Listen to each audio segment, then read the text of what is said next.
Evening, everybody. Welcome. Hey, what is that? Titian? That sounds like a bad name. Hey, Barry, Travis, Jim. Welcome. All right. Time for me to ascertain whether I. It's actually more than $90 worth because of the fact that I actually drove into Townsville to pick these up. Overload them, so you can add about $40 worth of petrol on top. Andre, BT.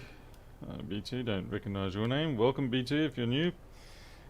Um, yeah, so what have I got here to start with? I've got a couple of 34 37s. Yeah, and they're usually not too bad. You can usually get them back to life.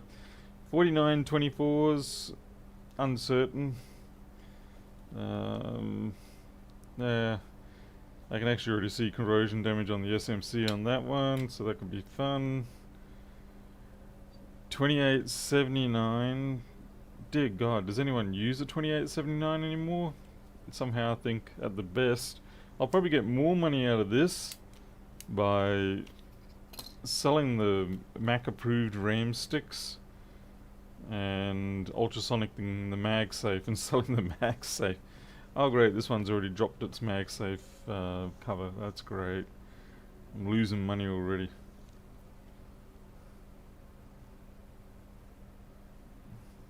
There we are, stuck it back on, that's fine. And a 3115. Well, if you can get a 3, it depends which one this is. What have we got? 2.5. So that'll be an i5 most likely. Yeah, I'm pretty sure this will be an i5 3115.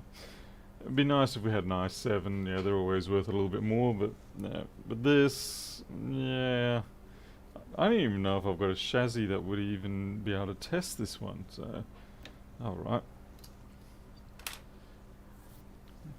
Pianov, maybe I'll send it to you. I haven't got much. I don't even know if I've got a chassis for this one. What is that? 2009? Just noticed this is an Apple refurb, so that's going to suck. And this one has got very dramatic corrosion over here. And it looks like the kind of corrosion that has eaten its way into the board, so I think we can write this one off straight away. It may be repairable, but it's going to be the sort of repair that isn't reliable. We've spoken about this before, that we'll show it under the microscope. Once the corrosion eats into the board in a certain way, it's probably best not to try and utilize it as a consumer device. So you can just tell by the look of it, it's pretty damn nasty. Actually, maybe I'm overstating it. It doesn't look like it's actually gotten yet into the board too much.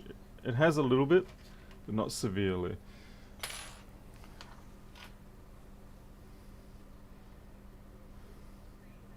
Hey, Sutterbridge.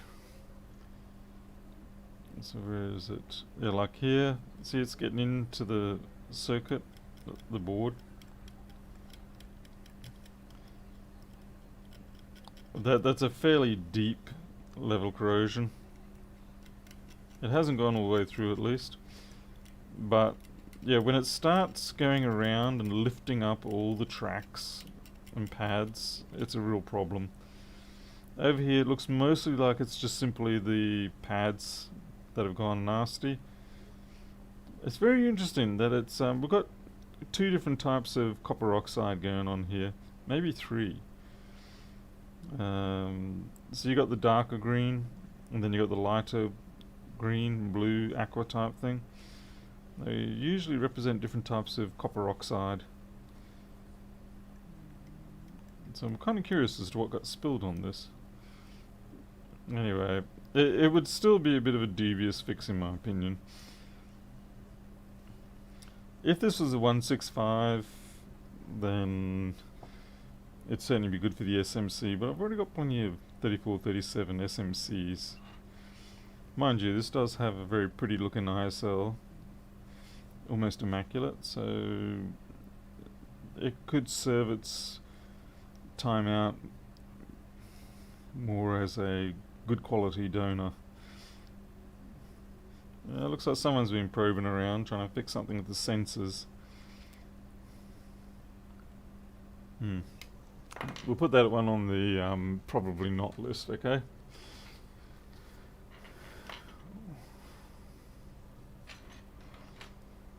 Yeah, I don't think I'll do a taste test, thanks Bruno. It could be lethal for me. Alright, so we've got a bit of corrosion again up here. And again, not too severe. I'm pretty sure that hasn't broken through. Shoot. My proposition's looking worse and worse now. Oh wow, that's interesting. Someone butchered that. Nah. At least the price I do pay for these boards is less than... What the hell is missing there? It's less than what I pay for a donor anyway, for coming out of China. Oh, nothing, it's meant to be there, right? Hey, Infomedia. I don't know if it's YouTube's algorithms that's broken or rather my algorithm for when I opt to... Yeah, this one's been pretty badly washed. HS105 is also damaged there. Sorry. Got a lot of these. It's almost like these two came from the same place, these boards.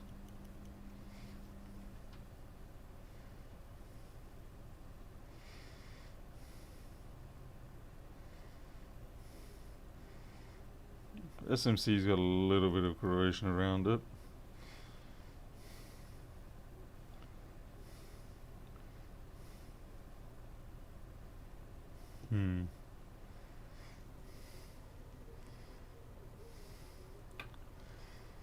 Yeah, a bit of a flood sale.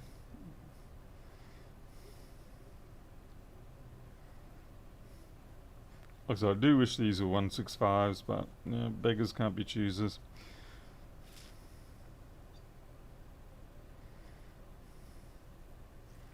Corrosion in there. Well, this might be the one that we tackle first, just to have a shot. So we'll see how that goes. Okay, let's have a look at the 4924 quickly. This, of course, is the 2015 A1502s. What is this? 2.9 and 8 gigabyte. It's not a bad board, this one. Actually, that reminds me, I didn't check to see what that 3437 was. 1.78 gigs. So, yeah, this would be a nice board to restore if I could. 1.7 and 8 gigs.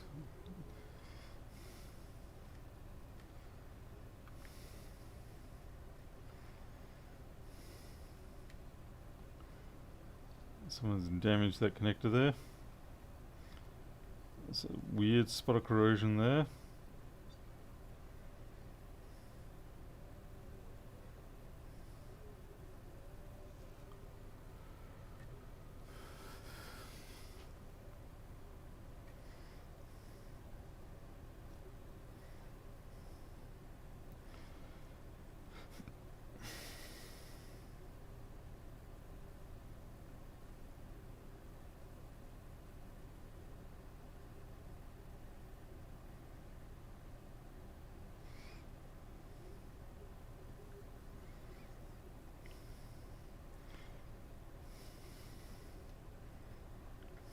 That's kind of weird.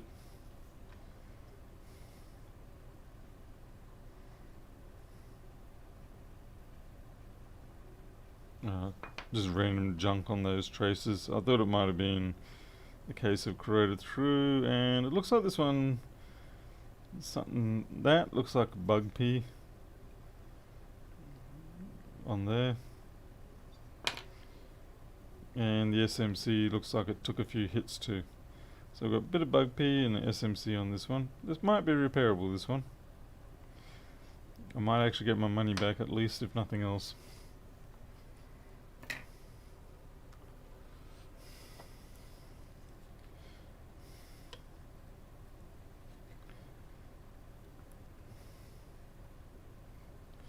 .78 gig. Okay.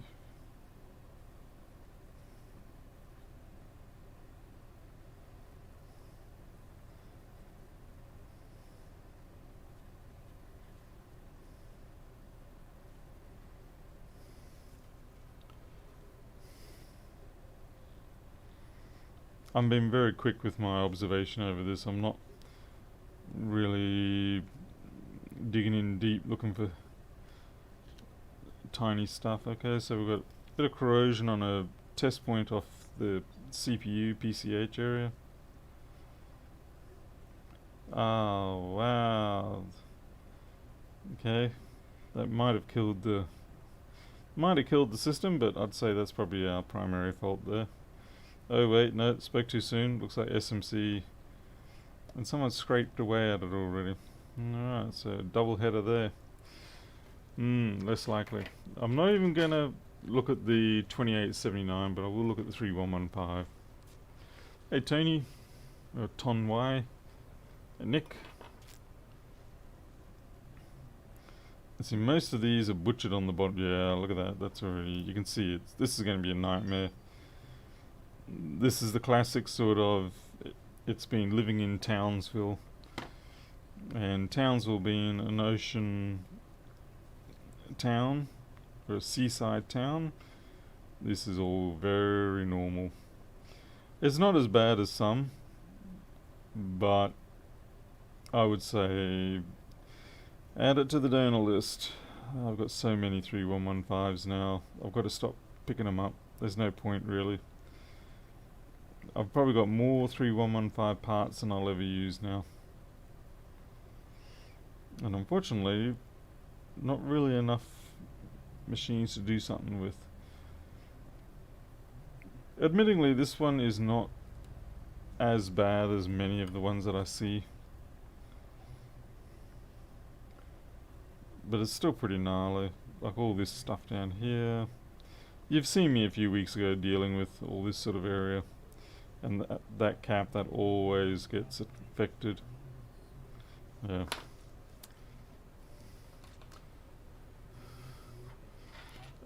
Hey Eric. Yes, the 1466 that we were missing the sus line on.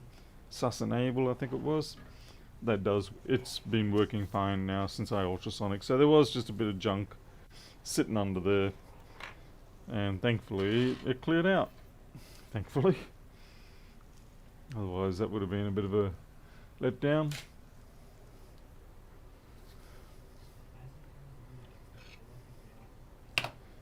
Alrighty.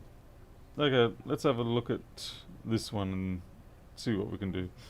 First thing I'll do before I even power this up is actually get these parts back on to the right place. I'm kind of curious why they got knocked off, but we'll fix that up first. Hey Retired Tech.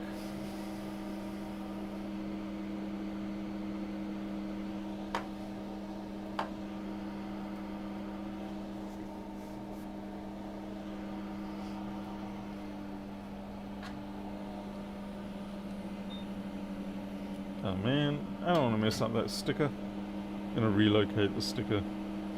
Sticker relocation program.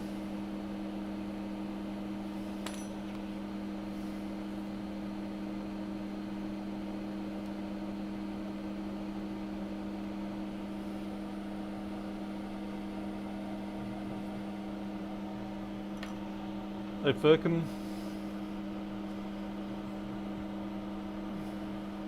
Yeah, Nick, I've kind of noticed the same.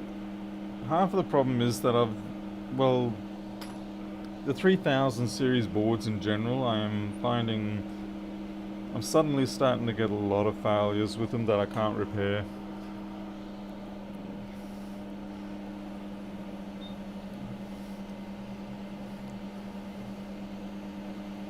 I think the success also of the M1 type MacBooks has kind of made people look to upgrading finally. I think we've got a part missing here as well. Gonna fix that up. Not sure why this got butchered. Hey Max. Hey Admin Media rather.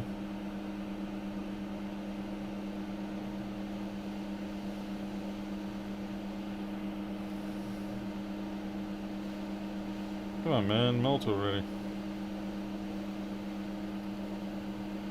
But yeah, I don't see a lot of value proposition Okay, that's going to need to be replaced because you can see the end caps of that part have actually fallen off. Okay, so we need that part and that part.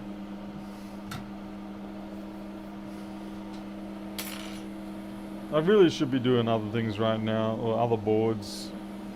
There are certainly no shortage of boards in the workshop here that need the love and attention of someone who knows what they're doing.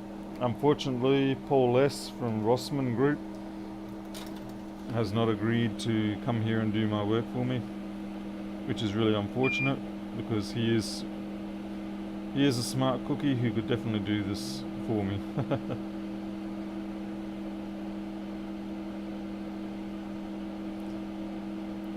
And speaking of such things, I see that Tim Herman is buddying up with Jester Jones, and they're going to do a Macbook course, so that's interesting. There's a few other interesting aspects to what's going to go on down that, but I'm kind of waiting. I'm going to play the wait and see game and see what happens out of it.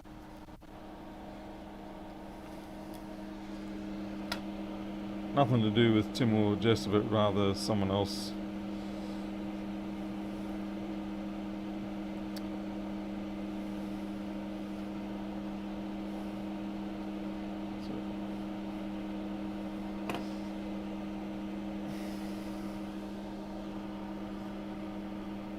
Hey, Sabatino.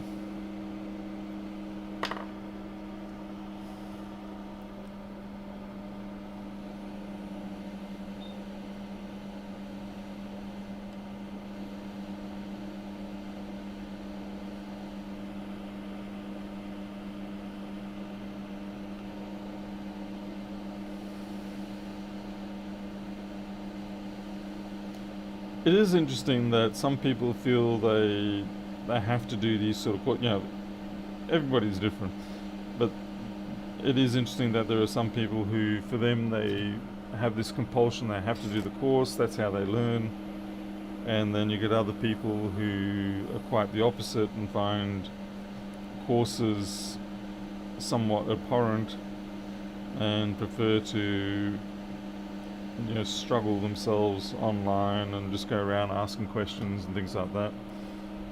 So different people learn different ways. I know I get a couple of people who ask me if I'll do tutorials, teaching repairs, and I'm like, nope, that's not what I do. I wouldn't even consider myself qualified to do so anyway.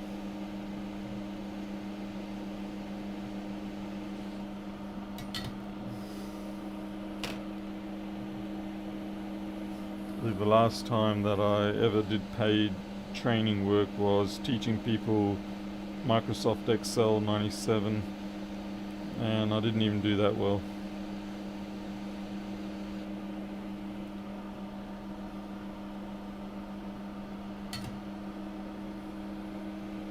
Well, Miles, I mean, it depends. I think it comes down to the person. Some things you can observe, or even if you just ask around. And some things you just learn by yourself through the process of all this. Oh wow, that's been chewed out. Okay, it's definitely not going to come up with this HS105 chip like that. It's got corrosion on the other side. So that's definitely a case of I must remove that if I'm to have any hope of it coming up.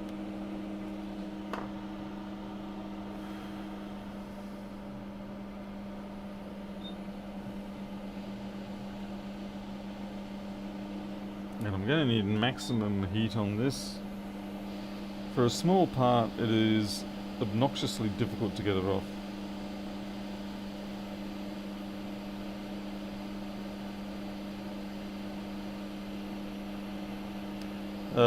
Yummy steak, the 20 volt machine is still sitting at 5 volts.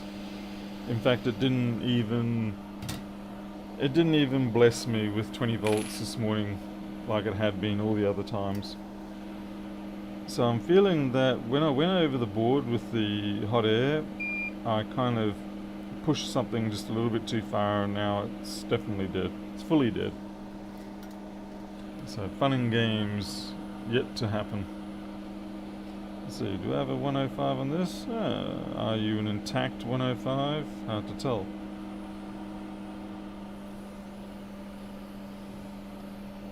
Yeah, Steve, I'm not doing anything with Lewis and Right to Repair.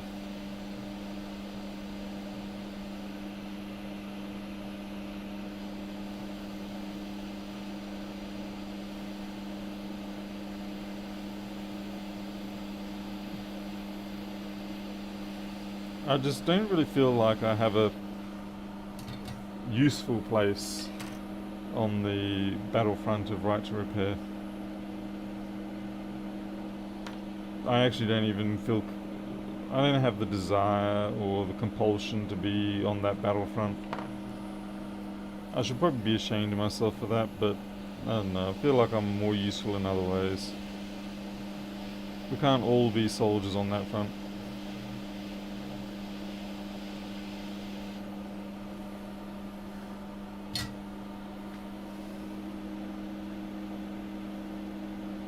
There's obviously plenty of other issues here, but I want to see what we're dealing with to start with.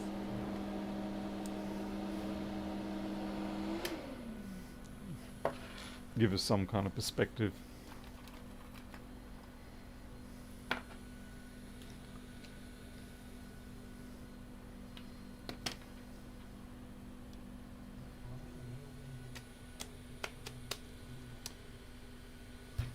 Damn it.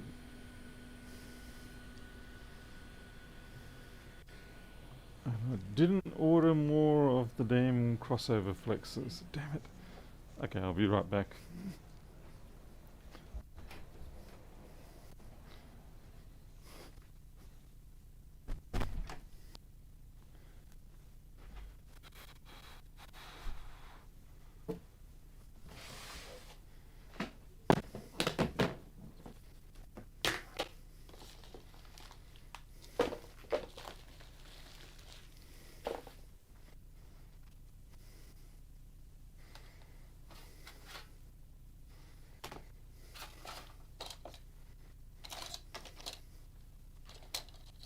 Ah, jackpot.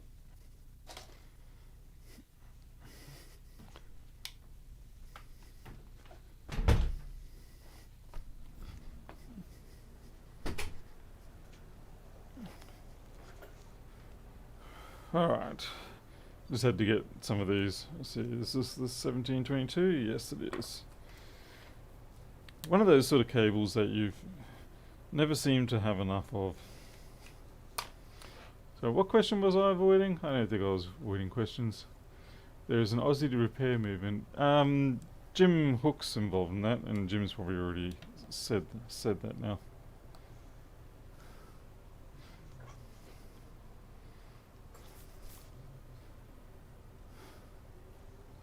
I'm not expecting this thing to do much at all. So you're not being some sort of soothsayer there, sort of bridge.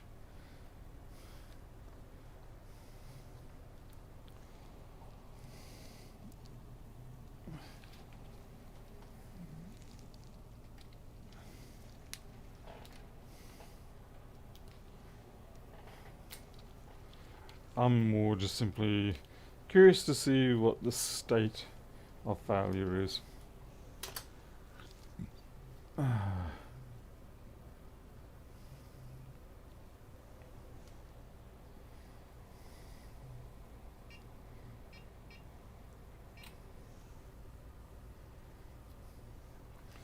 I think you need to have a certain type of personality to do teaching. Alright, so as expected, we've pretty much got no life. We don't even have sys1 wire. So let's see if we have 342.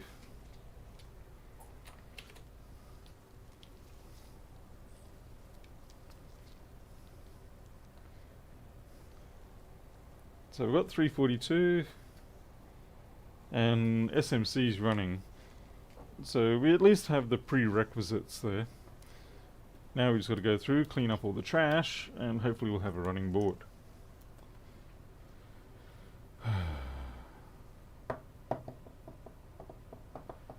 Dense Mesh, I reckon there's probably about a couple of hundred guides on Google for that sort of thing. Doing fundamental guitar amps and things like that. It's a pretty popular topic. I guess you got to decide also what amp you want to do. What class? Do you want class A, B, B, D? God forbid you do D. Mind you, to be honest, yeah, class D amplifiers are pretty damn good these days. You got to have a pretty good ear about you to, hey, there's that capacitor that was the missing part from up there.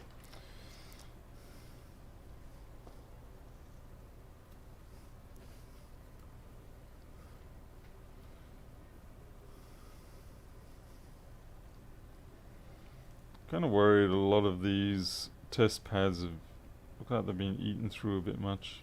Alright, let's just put on our janitor pants and do the best we can. So this here is some pretty nasty stuff that can really affect the booting. Up here a little bit less so, but you know, still important. So we'll start with this one here because that's right under the CPU.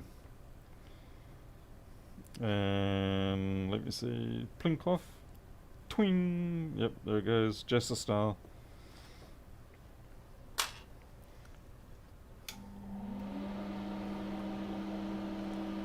Okay, with amplifiers, the classes basically comes down to,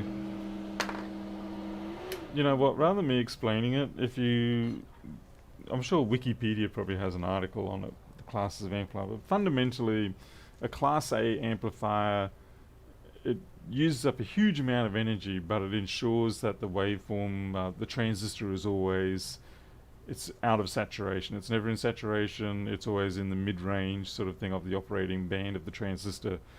So it's biased that way. But the downside is that in order to keep it there, you've got to essentially keep feeding it a lot of power. So you could put 100 watts into a Class A amplifier, you'll get an excellent audio signal out of it, but you're only going to get, I don't know what the efficiency is, I think about 10, maybe 15 watts of actual power to the speaker. A Class A is, a Class B has the problem that you get a transition glitch as it goes between the high and low side transistors.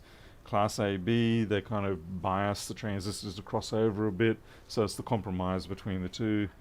Class D is pulse width modulation class amplifier, where it's it's just a PWM amp using square wave bashing. Now the downside is it creates a lot of horrible harmonics, but these days they make some very excellent Class D amplifiers that deal with the harmonics by spreading the spectrum around a bit. If you want to use a small battery, you're probably going to end up for Class AB or just get an op amp.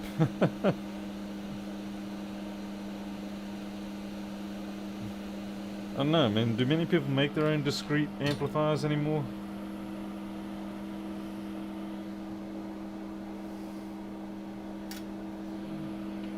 Op amp with rail-to-rail ability is what you're going to be looking for. What is that? What is it? There's a little tin amplifier kit. What is it called? The tin is for little mint lollies or something. I can't remember the name of the tin, but it's a popular little first project for amplifiers. I wish I could remember it. Even Lewis Rossman did one, actually. Alright, so we've definitely lost the end of that pad there to corrosion, so we'll scratch it back. There might be something left there. Altoids. Thank you very much from the Ashes IT. Yeah, the Altoids tin amplifier. Have a look at that. That's a pretty good starting point.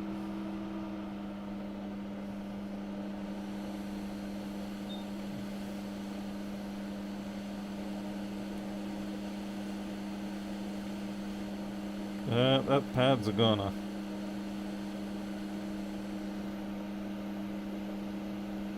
Thankfully we did not lose this one, because that one there is the one that's going pretty much straight to the ball on the other side of the circuit board.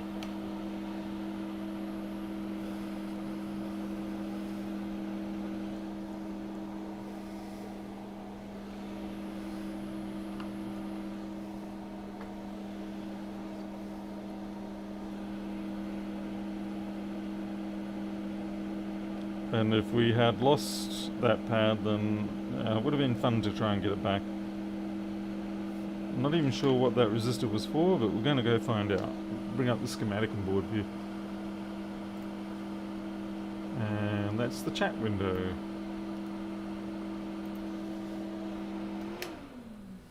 Hey Tony W.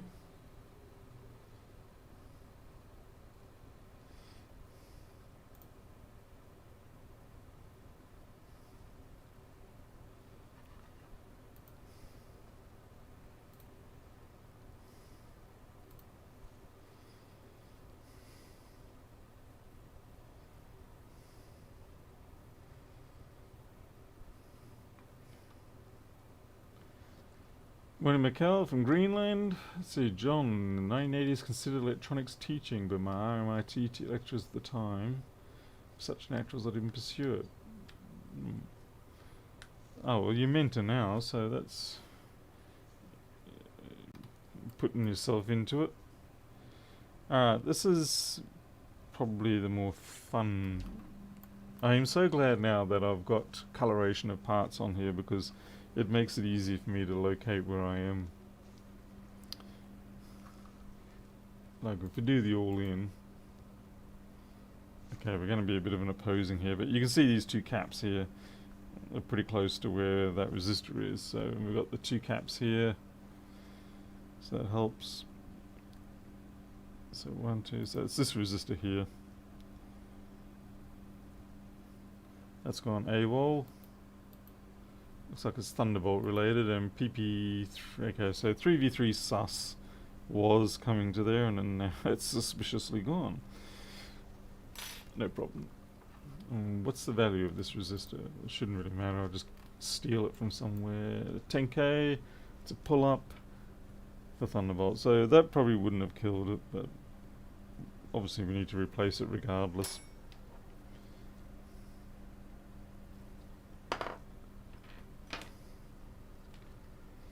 Oh, F1 Practice 3 is on, is it? Is that on YouTube?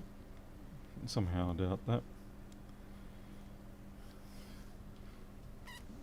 that. Do they put Formula 1 practice on YouTube? Like they do Elon Musk Starship practice? I'm really hoping SN15 does a decent job. I mean, I know they're prototypes and testing and stuff like that, but they could do with a bit of a clear win at this point, even though they are prototypes and testing. Because the trouble is, a lot of the population that are being told about these events don't understand the fact that they are for testing and prototyping, and explosions and rapid unscheduled disassembly is normal. It's not desired per se, but it is normal and anticipated.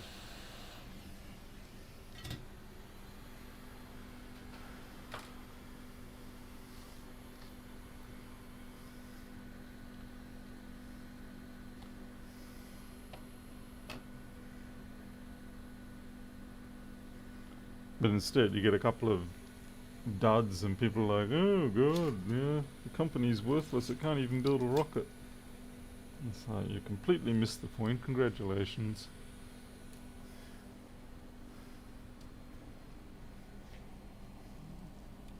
That's the pain of putting yourself out there and sharing with people what you're doing.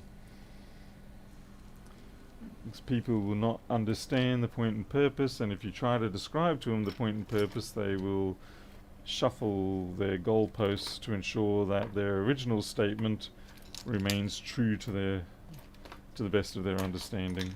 That's the trouble. Once people commit to a statement, particularly if they've been rather emphatic about it, then they're just going to continuously morph reality around them in order to be able to maintain that status of them, what they said being true.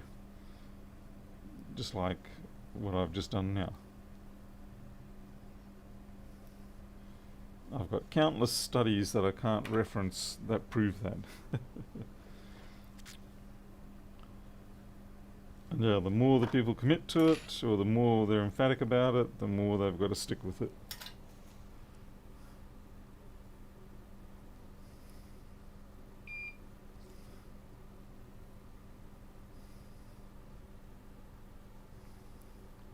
Oh, Walter, you took on that 1466. Okay, so you got it booting yet, or is it still work in progress? Sorry, I didn't quite catch your next text line there.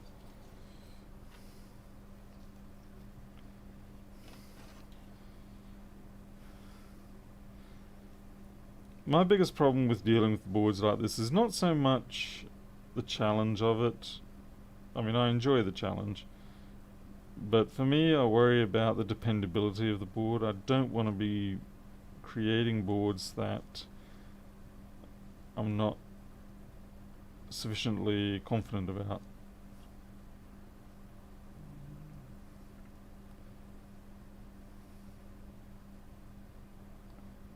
Alright, I'll clean this up in a second. I just kind of want to get my alignment right, which is not what I'm doing right now.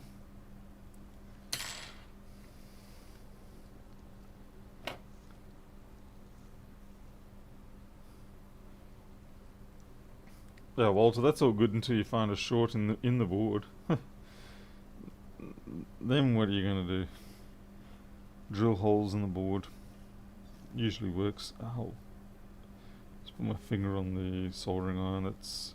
I found putting your finger on the soldering iron, particularly the hot part of it, is generally not a good thing to do. Just putting that out there for anybody who is considering doing soldering. I've seen them do it on stock art, where they grab the barrel, the hot part of the barrel, and they seem to be just fine with it. I don't know how they're doing that. It's like some sort of demon magic or something. Maybe they're related, or they're Denaries or something like that. One of those people that can handle fire without it hurting them. I don't know. I don't watch Game of Thrones. Dragon Lady, whoever she was.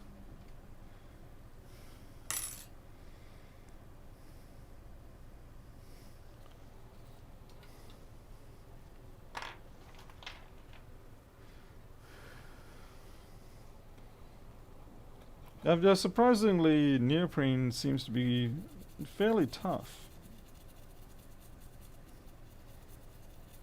I mean, it melts, don't get me wrong, but it does seem to have a fairly good immediate contact resistance against hot things.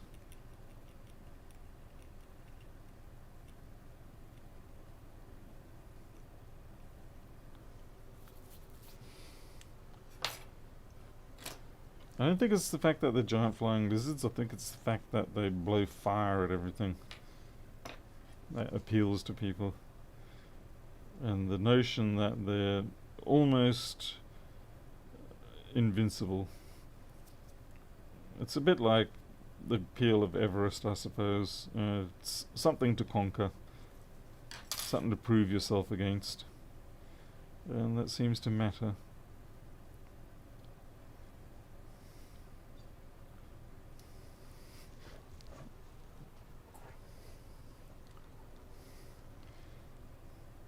Wait, what? Steve K? Prove what? What? What am I supposed to prove now?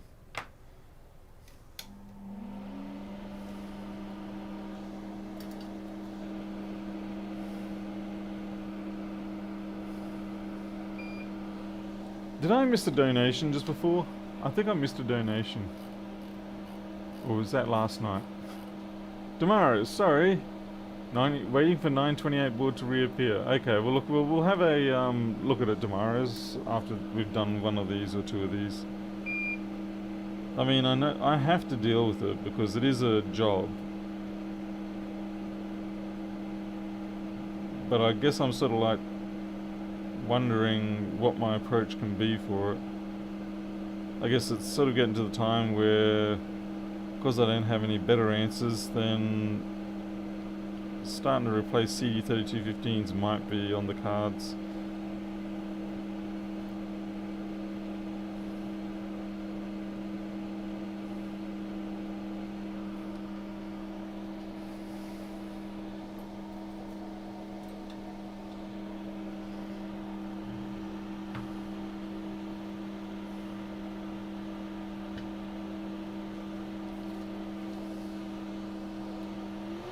Oh crikey, what? Just realised the iMac's showing up. What's this? Am I gambling on autopilot? No, I think that's... What is this? That's Growling Sidewinder. I enjoy watching his videos. I was watching a F22 versus F22 with a flat spin kill before, and then I thought I'd better start some work. Quick question. 14, 34, 37, no sound at all. Not the DC input board, getting 3v3, pin 28. I would just replace J9500 outright. I've had that enough times. I'm not saying it's a solution, but I've had plenty of times where J9500 seems okay, but I just still replace it. What do we got? Still 33. Okay, so we're still not getting any life. Hey, Tonto.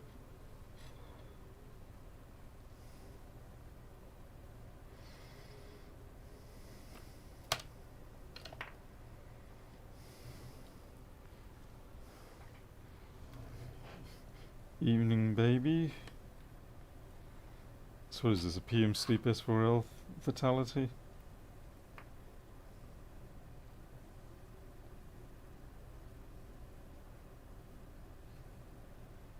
ISL area certainly looks nice. Alright, SMC area is a little bit dodgy.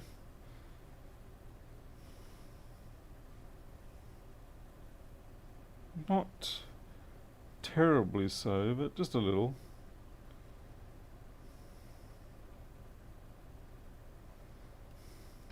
Like this area here.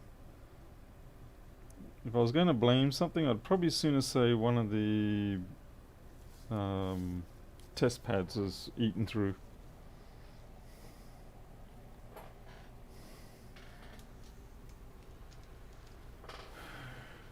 Volta, I use OBS on mine, pretty much like everybody else.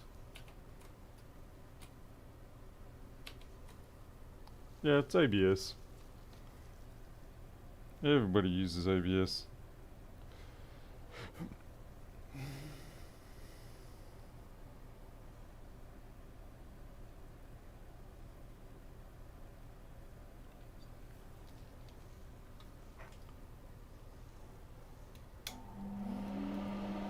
Hey, Ratmole.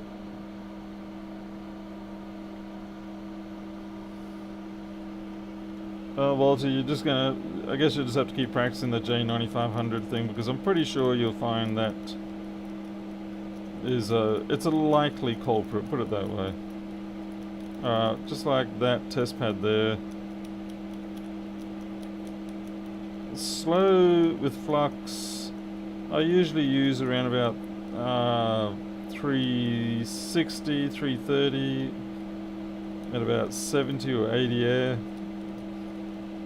and then have the patience of an angel.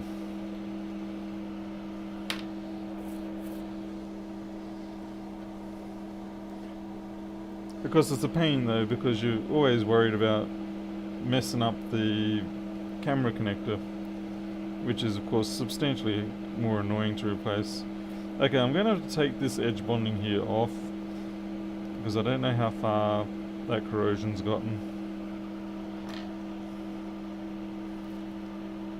Found is stuttering a bit. What processor and stuff do you have on yours?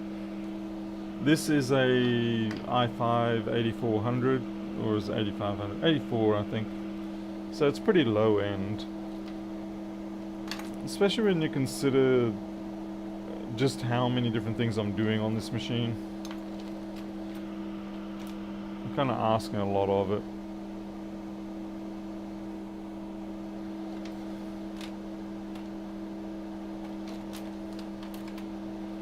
And right now I'm asking myself, what have I done with my Grim Reaper? Ah, there it is. Why my Grim Reaper was over that side, I don't know. Maybe the fault is that it's just not powering up.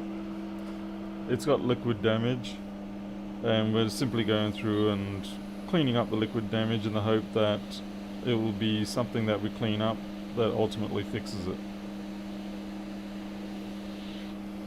We know the SMC seems to be working. We know our 342 seems to be working. But beyond that, we're not sure.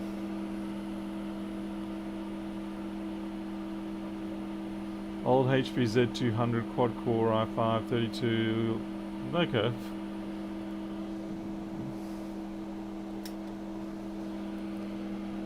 What sort of camera sources are you using? Have you used the latest OBS that does the auto testing for you to work out what should work? Mind you, we'll tend to probably put you into 720p output recording.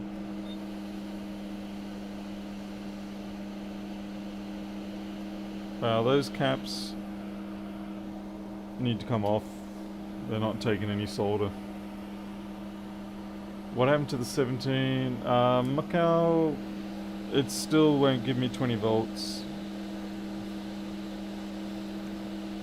I hoped it would after a night of resting, but it didn't. So I really am actually going backwards with that one.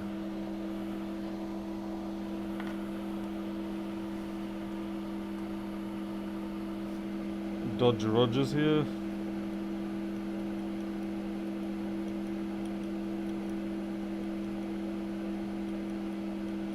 Nope, another one that's eaten through.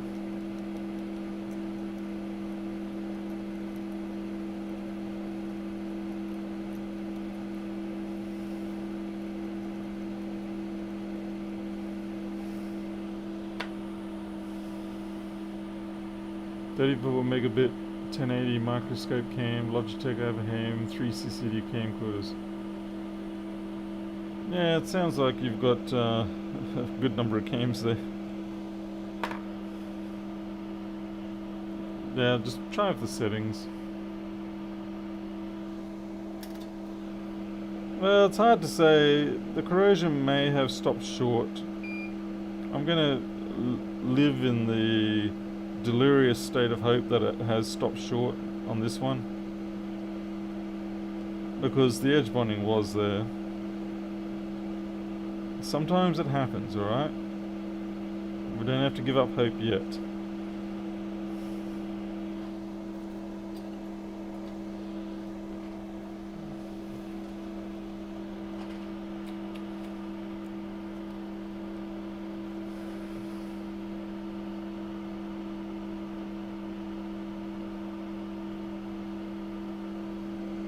Solder King, that's not true. That is simply untrue. I am doing it simply to frustrate you and you alone.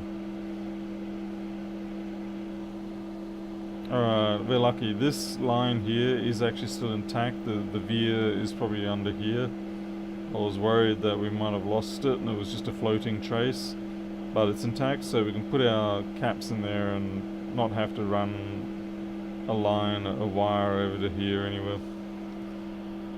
Saves us a small amount of work. Not a lot, just a little.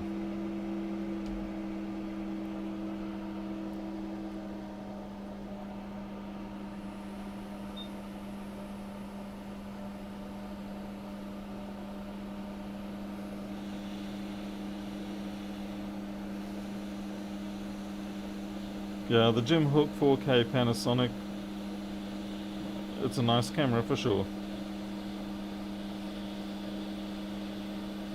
Now it just needs me to go and buy a Magewell capture card to suitably complement it.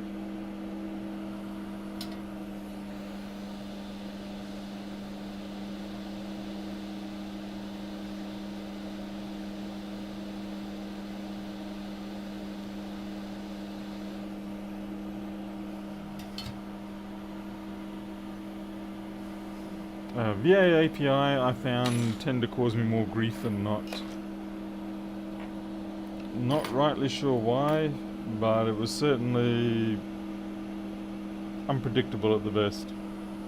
So in the end I just sort of, I don't think I'm using it at this point.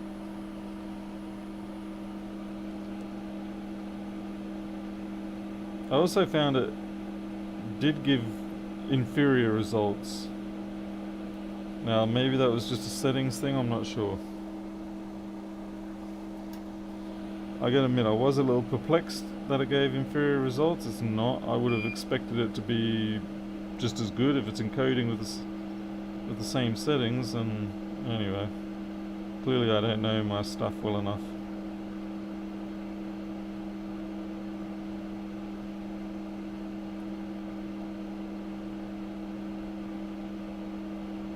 Damn it, man. Some flux.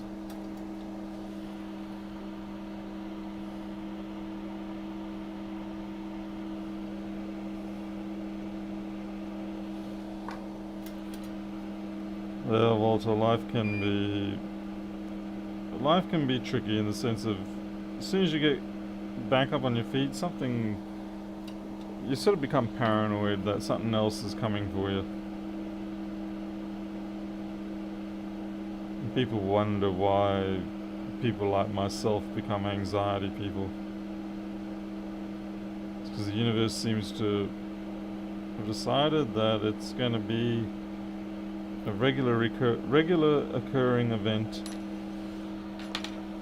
that'll throw a spanner at me. Like the other week, or the last week with micro and the insulin issues.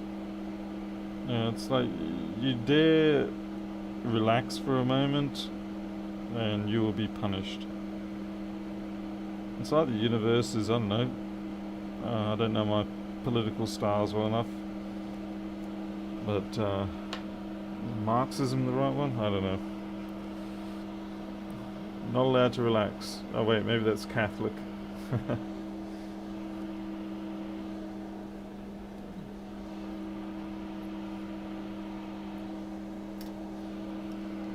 Hey Teresa.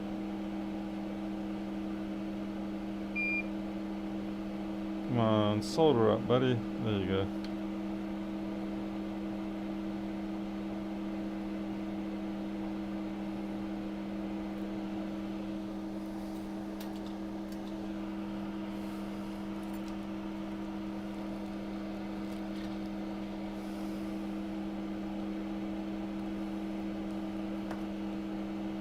This one's going to be a little bit weird because I don't really have a broad trace to rest it on. So this is pretty much just going to be thin trace to thin wire to thin trace. Actually, where does that... If it goes up to there, maybe I can tie it up, but I don't think it does. I think it goes under this chip.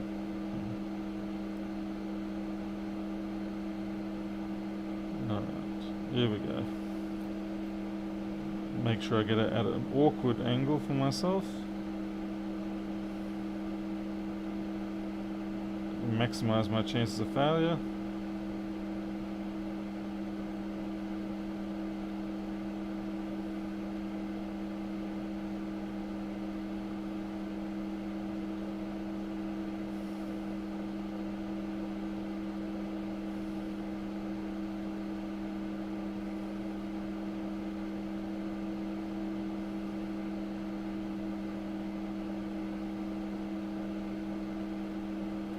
I'm always marveling at those people who can make pretty swirls with their wire work. You know, they make a nice little swirl for a test pad or something like that, or a missing pad.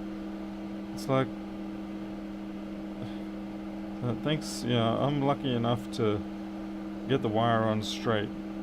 And now you want to do swirls, it's like, you're kind of expecting a bit much from me. It's not who I am.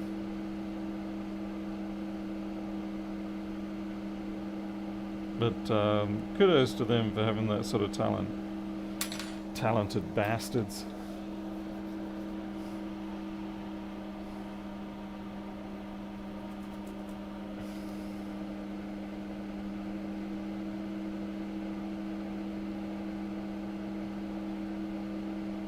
Next trick is to make sure you don't cut through the trace. The wire, but not the trace.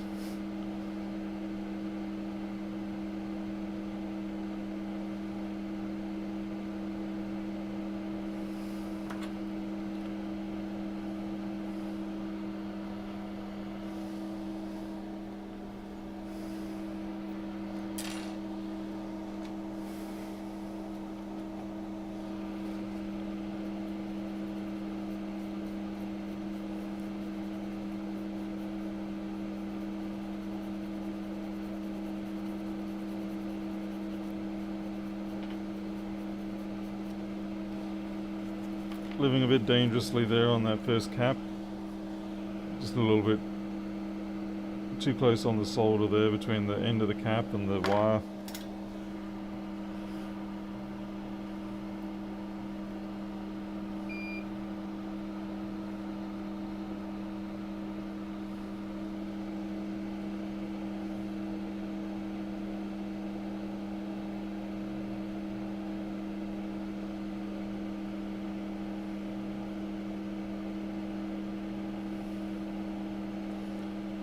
Alright, see if this boots now. Probably not.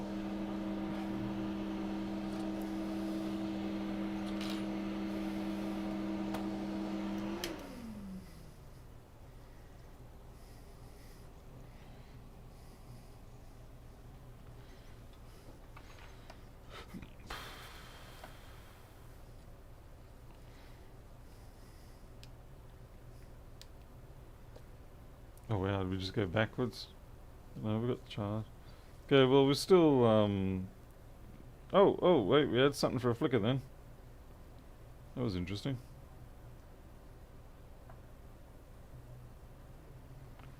Alright. We just had a quick pulse there, and I'm wondering if that means there's a short.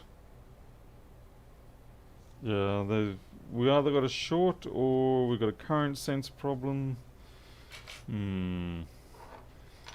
I notice the current gets up to about 125 instantaneous, but it could be higher. Well, there's a couple of ways we can approach this. We can go through, measure all the rails, or we can bring out the infrared camera and cheat and try and see if we can spot the flicker. Yep. And I think the more popular item to do around here is to plug the infrared camera and spot the flicker, because people don't like to actually have to use their brains so much. It's much easier to just look for a flicker. Another Jim Hook contribution.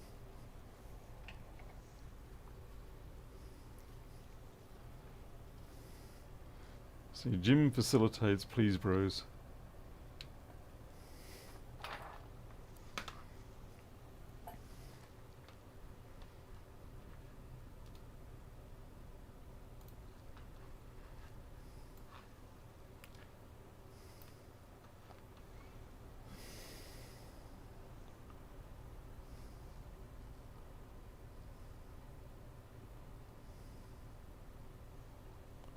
So I'm just lining things up first. Alrighty, let's see, infrared. Okay, so obviously we've got what is fairly normal reflective stuff. Okay. Now we're going to see if the crosshairs jump anywhere.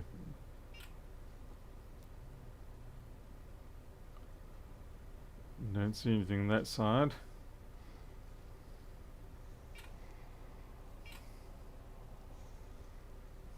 Alright.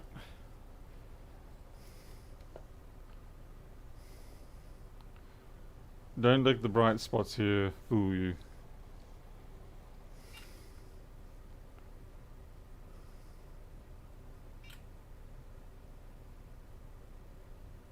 Nothing. Flip it over.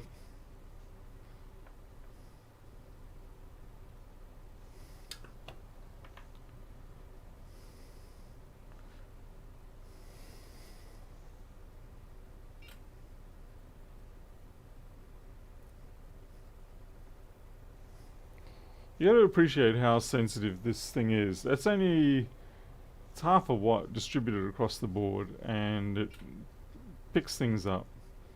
Okay, I can see that we had a bit of a glow around here,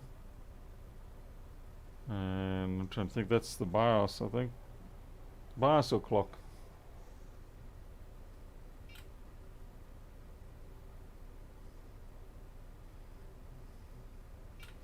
But still, that's not a flicker, that one. We're looking for something that jumps.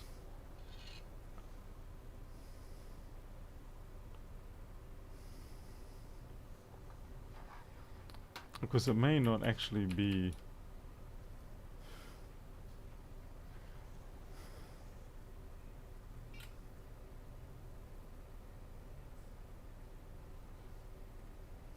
Alright, it might be that spot where it's holding.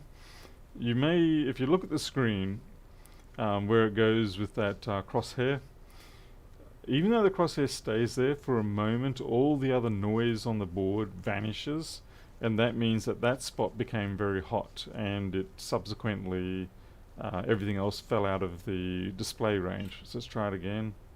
On, and there, see it? See how it sort of just disappeared momentarily?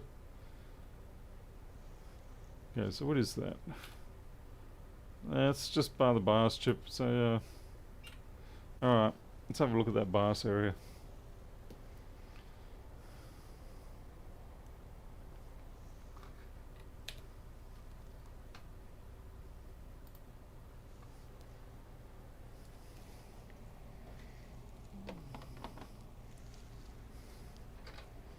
So through that cable back. There's a beeping. The beeping is me turning the power supply on and off. It's not speakers beeping. It can't be speakers beeping because there's no speakers attached. Alright. That there will likely be our culprit.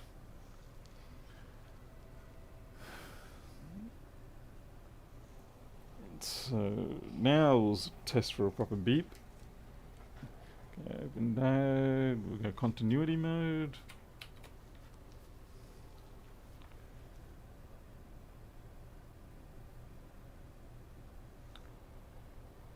No. Well, I'm replacing it anyway because that's pretty damn suspicious looking to me.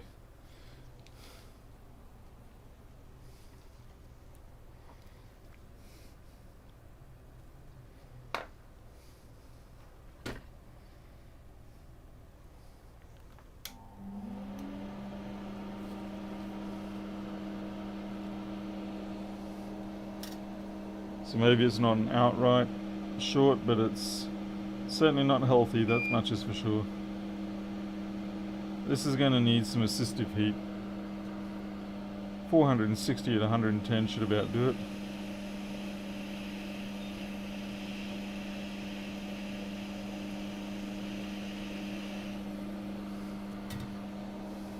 Probably could have also sorted that with 2 seconds of just a flick method. Alright, that may boot for us now. We'll have to put that cap back, but it may at this point boot.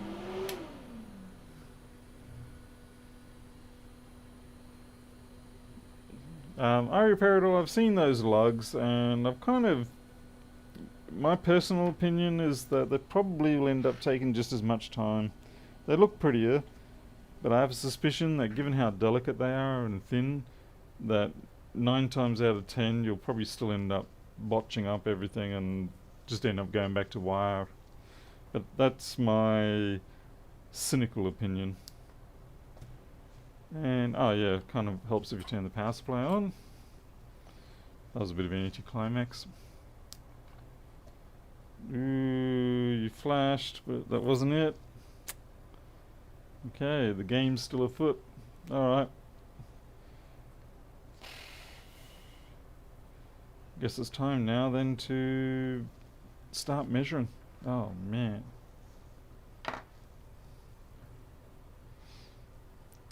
Yes, the soldering iron also does beep when it gets to temperature.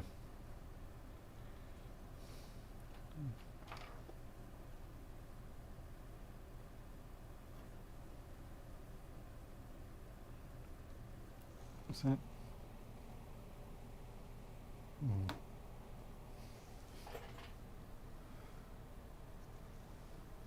Mm. Alright. I'll be back in about 5 minutes. Sorry, I just got to go deal with this. Won't be long. Leave my headset here too so I don't chat.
pain.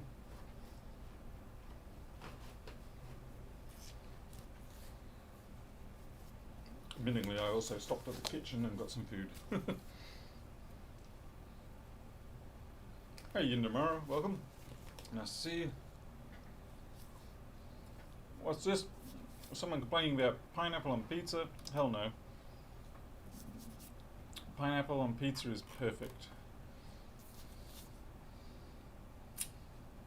Ice cream, I'm not allowed to have ice cream. I don't have ice cream anymore. Okay, it's not strictly true. I had, after about 2 months, I had an ice cream, like an actual, Magnum or chocolate around vanilla ice cream on a stick type thing. But I think, I have to give that up. But hopefully not board repair, hey? Let's see. Alright, so we've got to do voltage reading tests. I love pineapple on pizza. I also like bacon and banana pizza. I also like chicken, avocado and chicken pizza. Lots of nice pizza combinations that people don't normally have.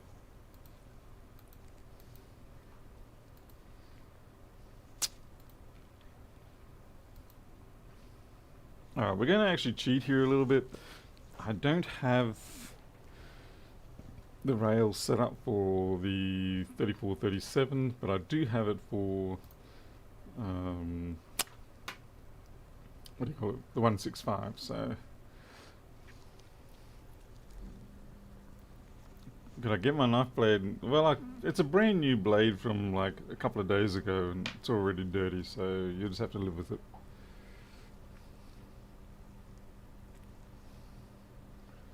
Yidimara, yes, bacon and banana. It's a very nice combination. Excellent for hangovers, I will say. It's a great morning after pizza sort of thing.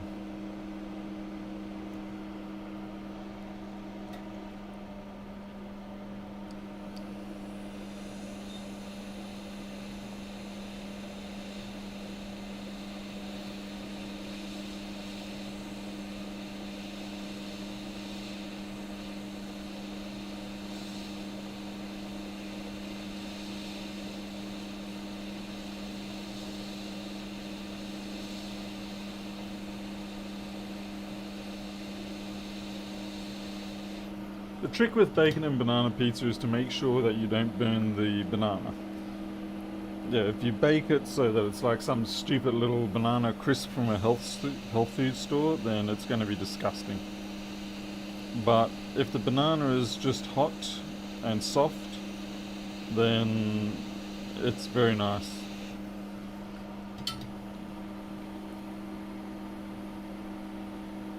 Believe me, you should try it. It's the fattiness of the bacon mixes very well with the banana. I don't know, have you ever had banana fritters?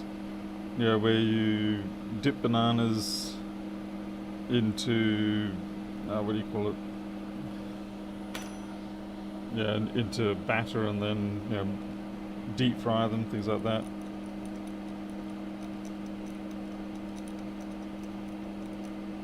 That's just a test pad, so it's not really a concern.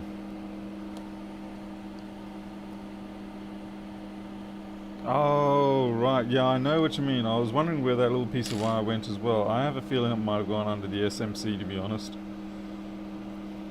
I should have a look. Thanks for reminding me of that. Yeah, I was wondering myself where it went. I just sort of went, well, that disappeared.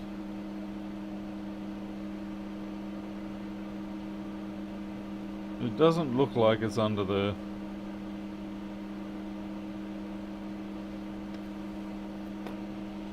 But yeah, I was wondering myself where that damn thing went.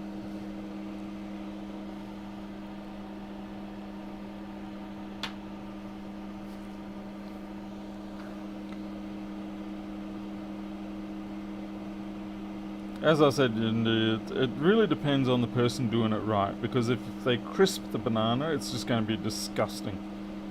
It will completely miss the cohesion between the softness, the soft, hot, slightly tangy banana. It has to be tangy sort of banana. It can't be overripe banana. That's just disgusting. Um, and then, yeah, the subduing effect of the pork fat, bacon, or whatever. Definitely something that you want to get someone who knows what they're doing to do. Otherwise, it will most certainly be an unpleasant experience. Like so many things in life.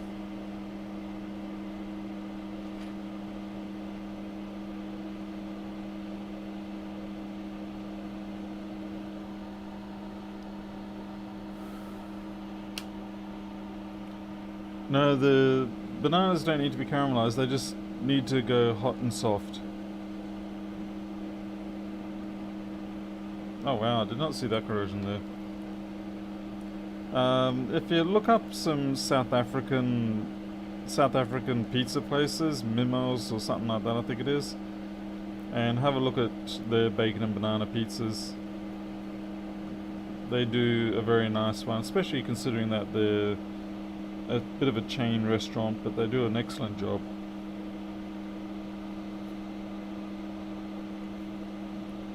They certainly earn many thousands of rands out of my pocket, that's for sure.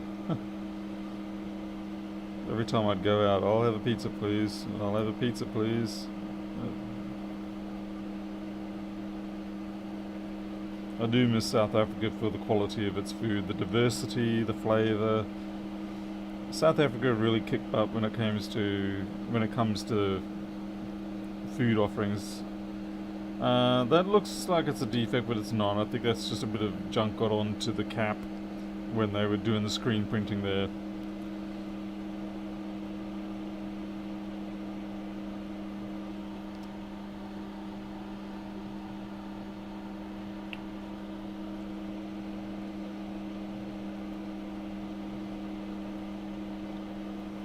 As you can tell, I'm very reluctant to start probing around on these things. It's just like, oh, do I have to?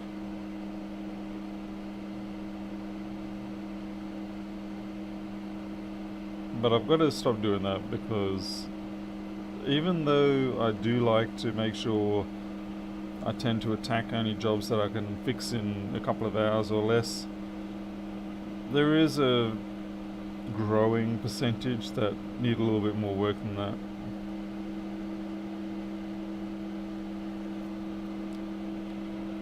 And in all honesty, I do usually end up tackling them, but in the silent privacy of my own time. Alright, let's bring up the rails. Eye broken, you want to see if it's got a PCH crack, don't you? Let's see if eye broken. We'll honour eye broken's request to see if there's a cracked PCH. It's not quite behaving like a cracked PCH to me, but hey, I could be wrong. Wouldn't be the first time. Remember what I was saying earlier? I should have said that with more assertion, that it's not a cracked PCH. Ah, shame, it's not a cracked PCH. But there's actually a bit of a hint here, maybe. Let's see, what are we looking at? There's a bit of a hint, there's a bit of a mark here on the... You can see that. Almost like a vent mark.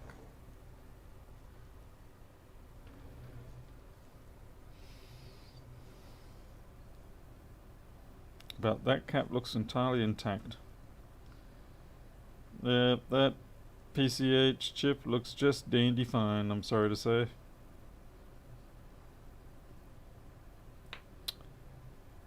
No chicken dinner on that one. Bit of corrosion down there, so we'll test the diode mode on that. Zero effect, I can't actually tell you where I got them from. I don't want to cause trouble for the people where I do get them from. Yeah, that's a lie, that beeping, that negative continuity, that just means there's charge in those capacitors. Anyway, they're not shorted.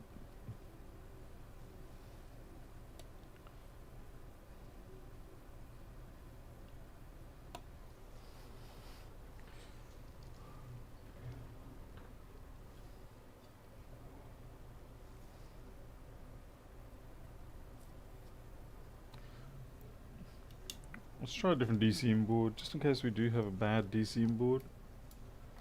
Because this is not one of my verified ones.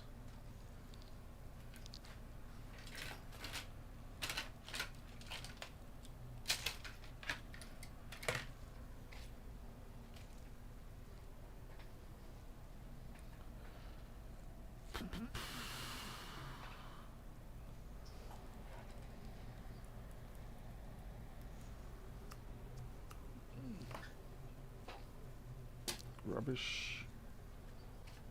Rubbish.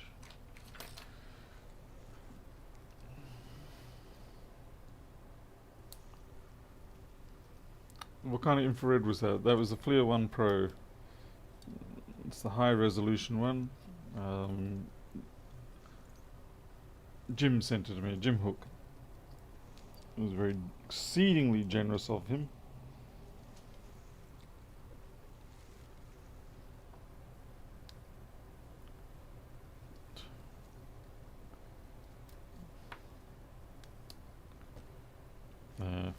Momentary flash, and that's it.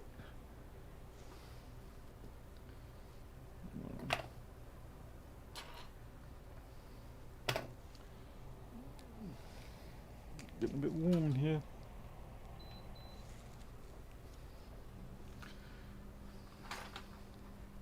Alright. Time to chase some rails. This is a 165 and this is a 3437, but they should be close enough in most cases.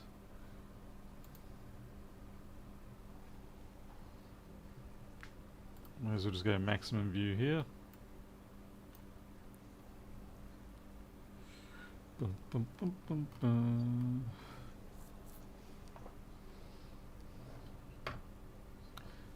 No, I don't imagine banana plugs are much good on pizzas either. Right, 5 seconds into it and I think I'm already in trouble. No, okay, we're good. All in.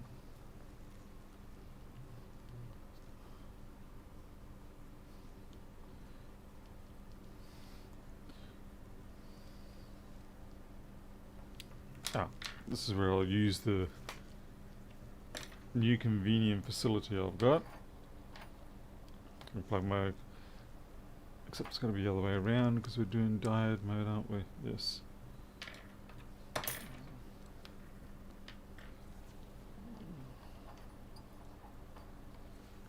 Okay, this way I've only got to do one probe.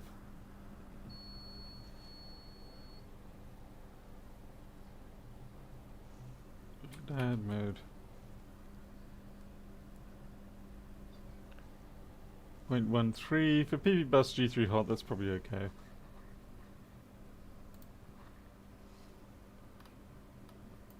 HS computing.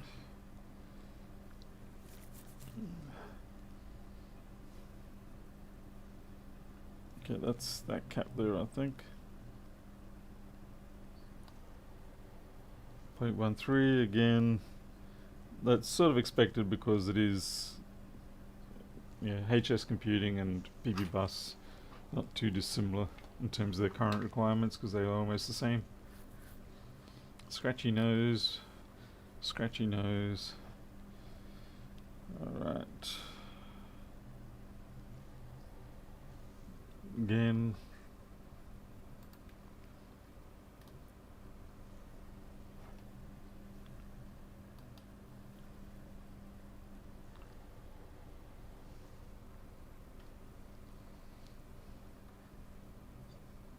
$342 we already know we got. We already know that's working. 44, thank God, on the RTC. It's bad news if you get a low value on that RTC point. 4.3, that's good.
I'm just trying to find a short here.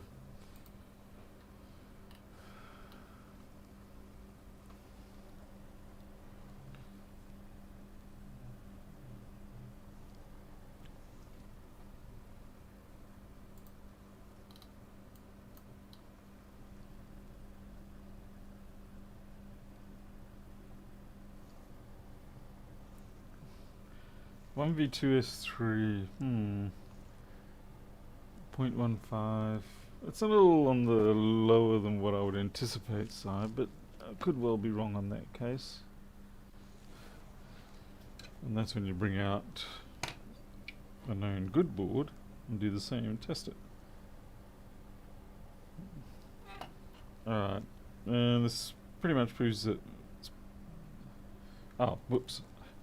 Right, the reason why that's not working is because I have the ground attached to the other board. My bad. Okay, 0.16, so it's in the realm, so it's okay.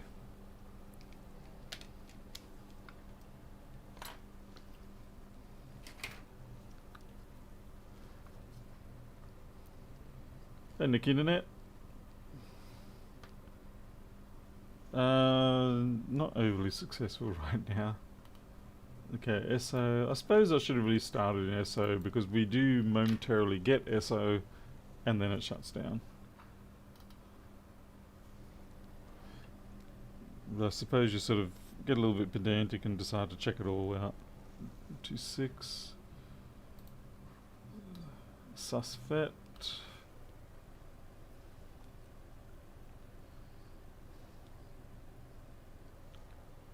4.0.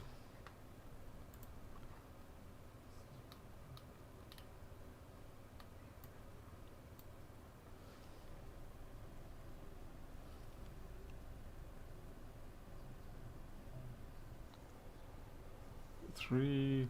Pretty much anything over 0.2 and you're usually okay.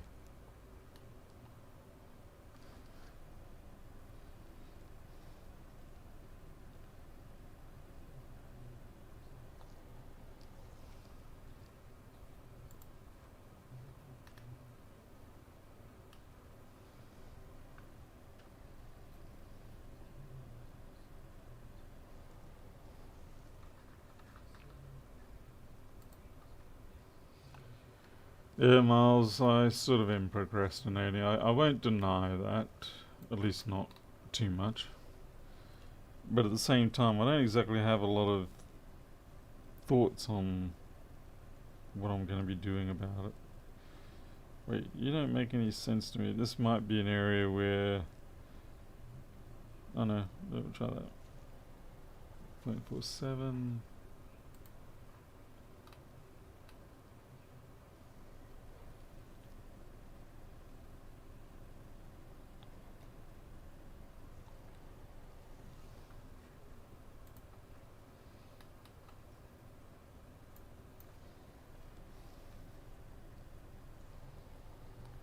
0.1. 1 VO5 SO, 0.1. It kind of seems right. But we'll double check.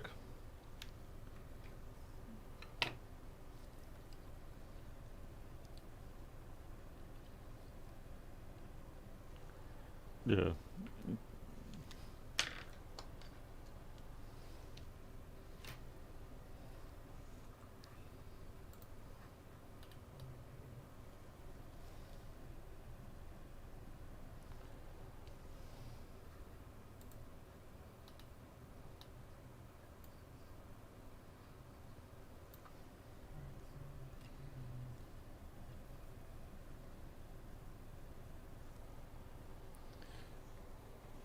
Okay, this seems like it's ridiculously low, but you gotta remember that's the CPU line.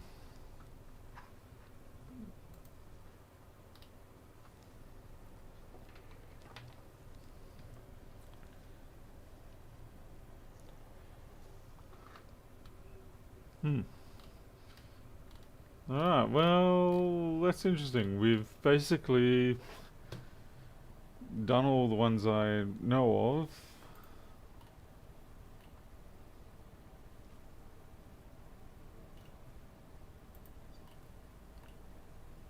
What is this G3 state?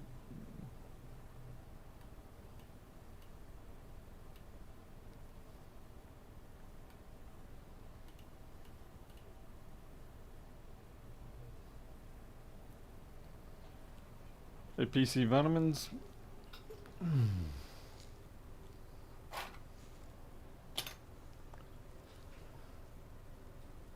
Could be the charging port area.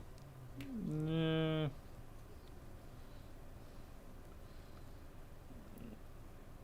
I might flip it over and see if I can find that infrared flash again.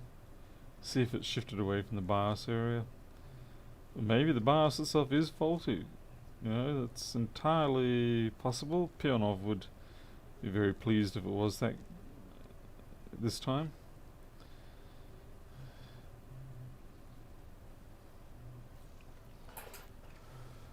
Got a spare BIOS there?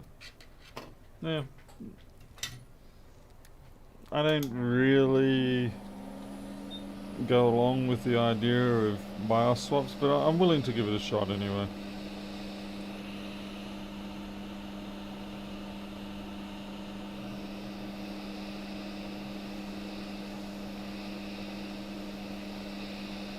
It could be something else. It could be a dud trace rather than the chip itself.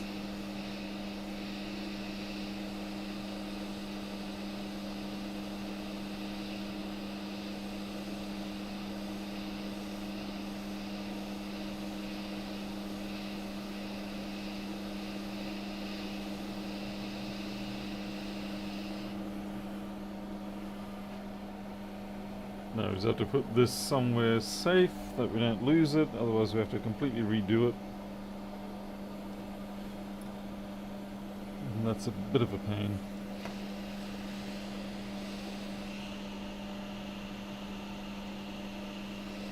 I haven't seen any iMac board views or schematics, I'm sorry. I have seen some daughter boards, but none of the main boards.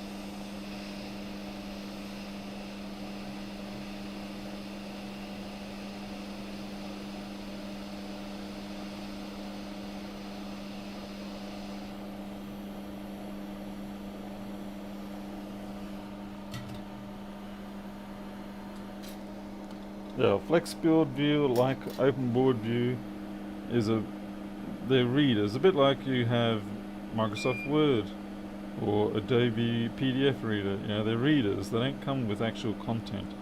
They're designed for you to get your own content. The upside is, of course, you're not locked into whatever content is supplied. You can, you know, it's up to you. If there's new content created, you can go get it. You don't depend on myself or someone else to constantly keep the database updated.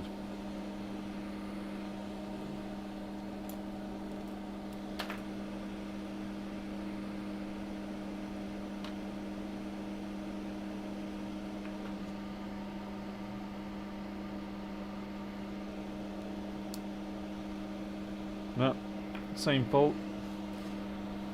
That's fine. We kind of expected it, but I did that to eliminate the teeth gnashing and wailing of people down the line who will say, you should try the BIOS. And so now the BIOS has been. Well, Rodrigo, I agree. You know, ZXW does produce a nice package. Everything's there together for you, along with all the values. And there's a lot of community data in there now. I mean, of course, it is a subscription base too. And once I finally get myself set up again, which shouldn't be too long, I hope, I'll be able to sort out open board data. And open board data will tend to allow the greater community to contribute their metadata on boards, and that will at least even up the things between ZXW and OpenBoard View and FlexBoard View. The upside, of course, is that OpenBoard data being open, well, nothing to stop ZXW using it too. Oh shoot, there goes my chip. Not that I imagine they would. They've got their own internal system. Seems to work for them, so, you know, so be it. For goodness sake.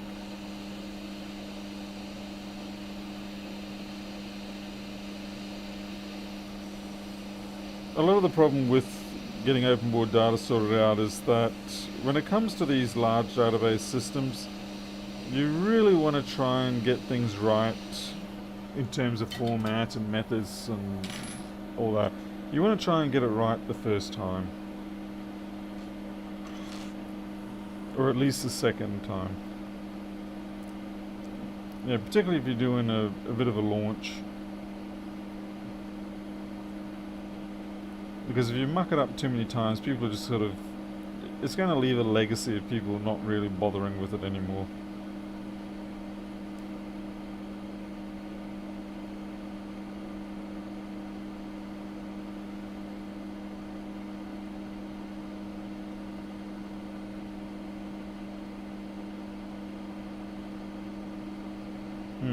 That Allsys power grid line looks a bit shonky.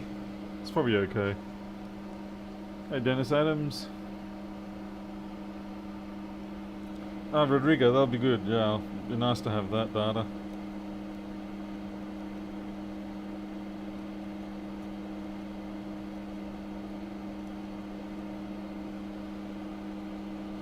No, that's all good. That wasn't broken through. Can't blame that.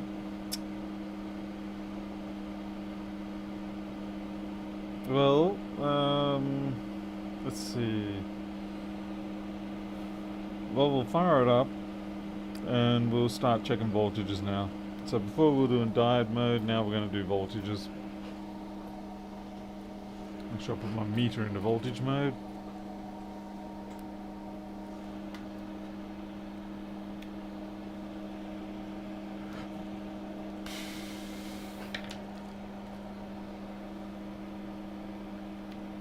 Firkin, I'm from Australia. Well, I am in Australia. R7324, prod them, all 6. No, R7324.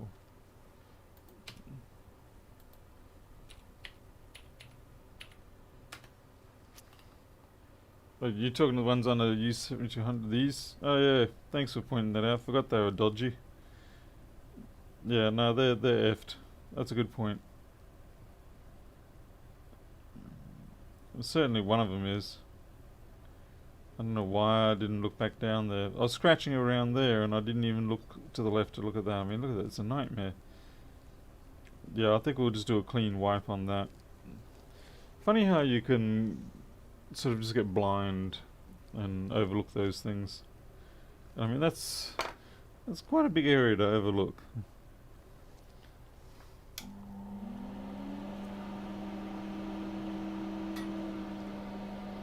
Yeah, current sense would fit the pattern that we're seeing. I'm just going to take all 6.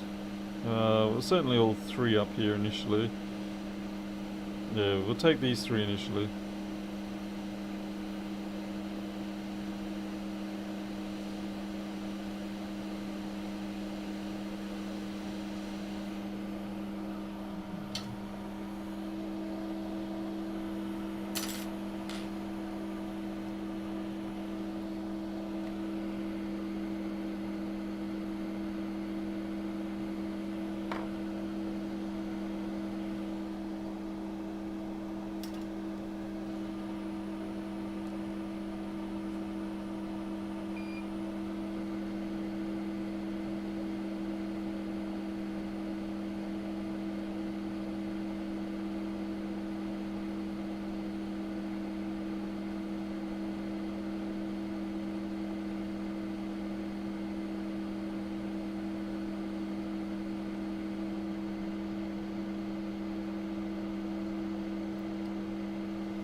Hey 40 Moddy, welcome. Not sure I've seen you here before. If you're new, thanks for dropping in. Hopefully we can partially entertain you.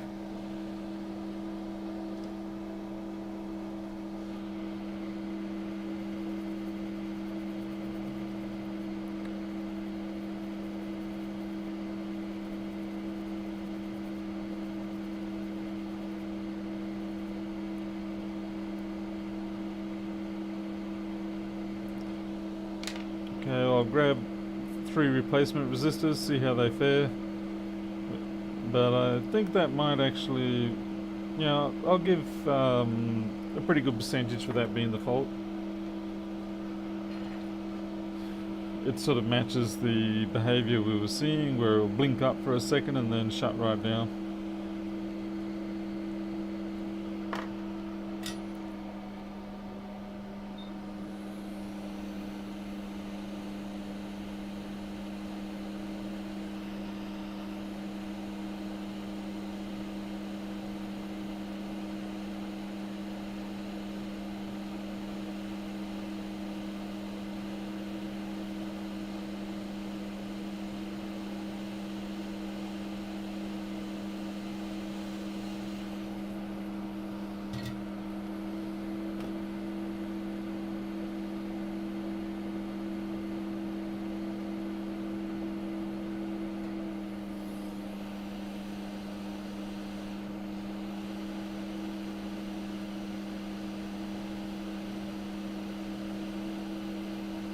Who's the idiot that decided to do 3 at once? Yeah, it's worse than my Casanova days. Oh, oh no. Oh, damn you.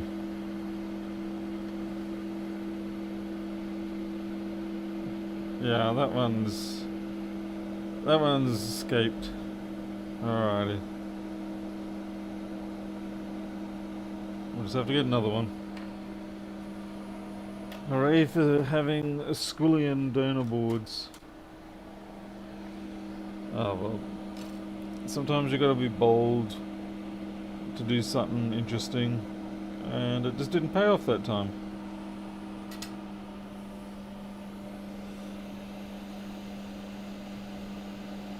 It's kind of like when you're playing billiards, pool, snooker, whatever, and you take some gutsy shots. 9 times out of 10 it doesn't pay off, but then the one time it does pay off, it makes you a bit of a legend.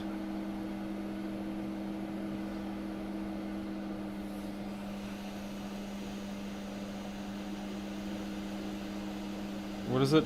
Fortune favors the bold, or something like that.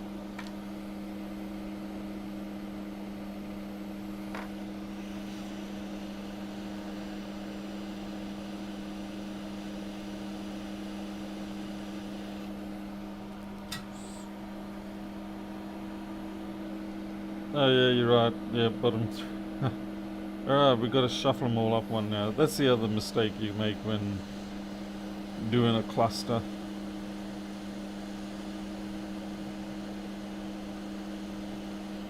There we go, all fixed. And someone better call 911. We've got aneurysms in the channel. That's the daring part of being a participating in the chat, is that you have to deal with my time lag. Clearly it's not as severe as trying to fly a helicopter on Mars, but yeah, still gives some people some good anxiety.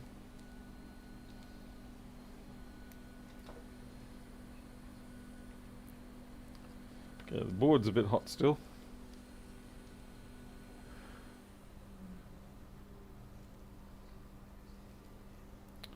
Dun, dun, dun. Here we go. Is it redemption? That was not redemption, I'm afraid. Shame. Yeah, that was a perfectly good fit to the fault. So, that was worth chasing, maybe we should consider. Is that a?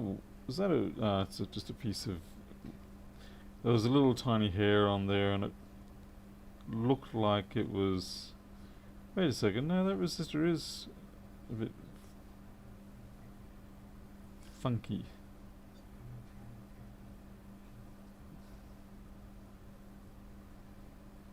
Yeah, maybe not.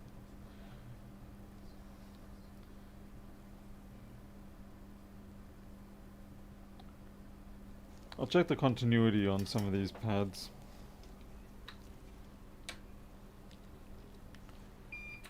Continuity mode. Okay, that's good.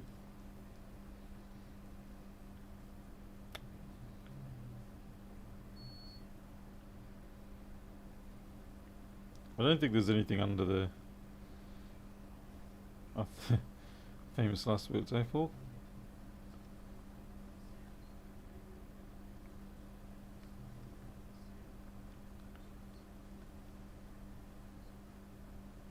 Is that a... Let's do diode mode. See if that actually goes anywhere, whether it's 0. Ooh, that goes somewhere. But that's really low. It's almost a ground.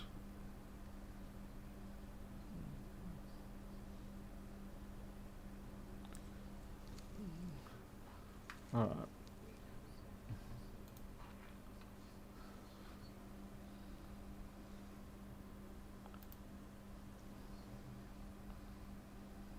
Oh, no wonder it's so low, because it's current sense. Okay. Yeah, that makes sense actually. We'll clean that up.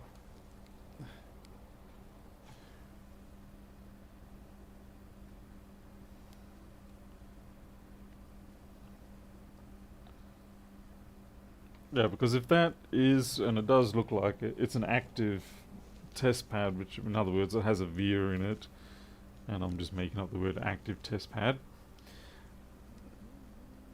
Because as you can see, there's no connection that I can tell between there and there, but we are definitely getting a reading there, and it's a very low one, and you can't see that. Stupid microscope. No, it's not stupid, it's a wonderful microscope, just the operator's the problem. And yeah, so we're getting this very low reading there, so we need to actually connect the top of that via stalk to this resistor here.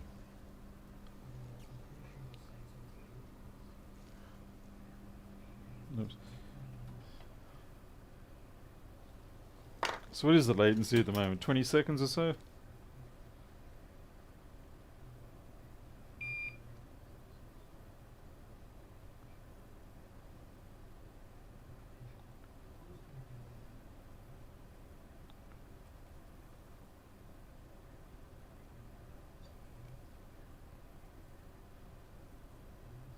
Oh man, that one just vanished too. Okay, we'll fix that up too. Yeah, okay, you can definitely tell this one is a via. You can see there's rings of darkness in there. A bit like my eyes first thing in the morning.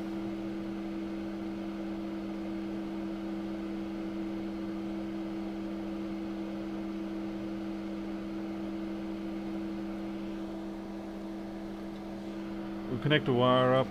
I'll use a high gauge wire.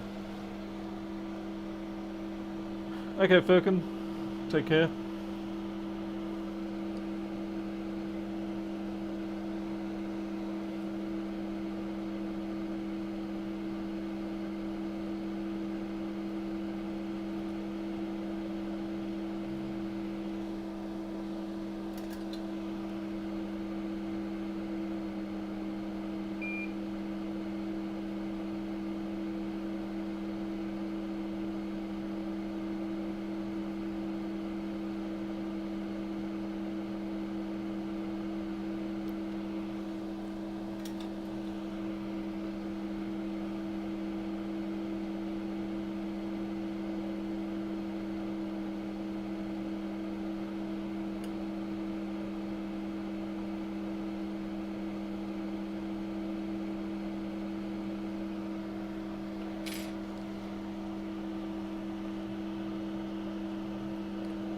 See you later, John.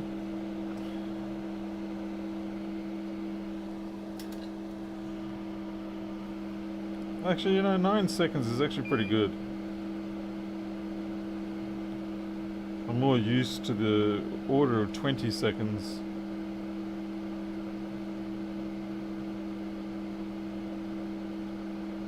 Crap.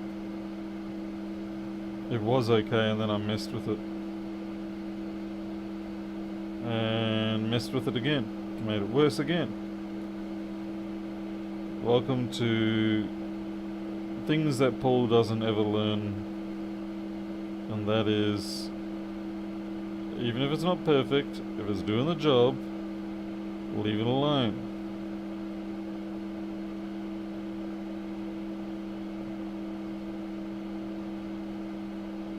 There we go.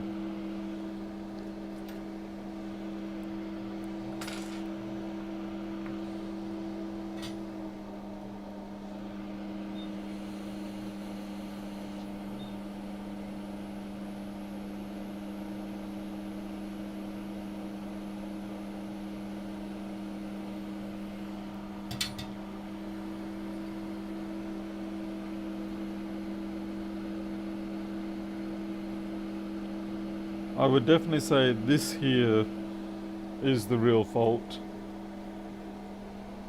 So certainly those resistors were probably in on the act, but the fact that uh, the fact that we had no continuity between the current sense resistor and the actual chip doing the sensing, that pretty much would have killed it. But we also have to do this trace here.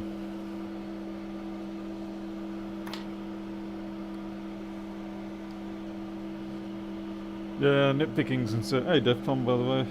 When did you get here? I mean, you've just been sort of like lurking, have you?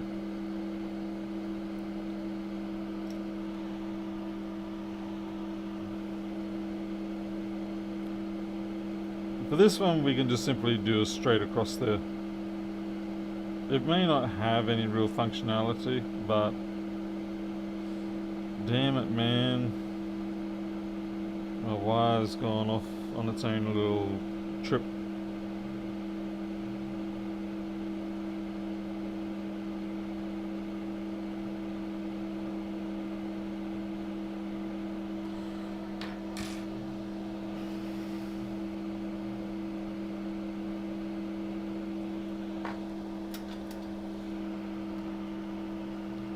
Oh, you just stumbled in. Oh, okay. Welcome.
Alright, time to test.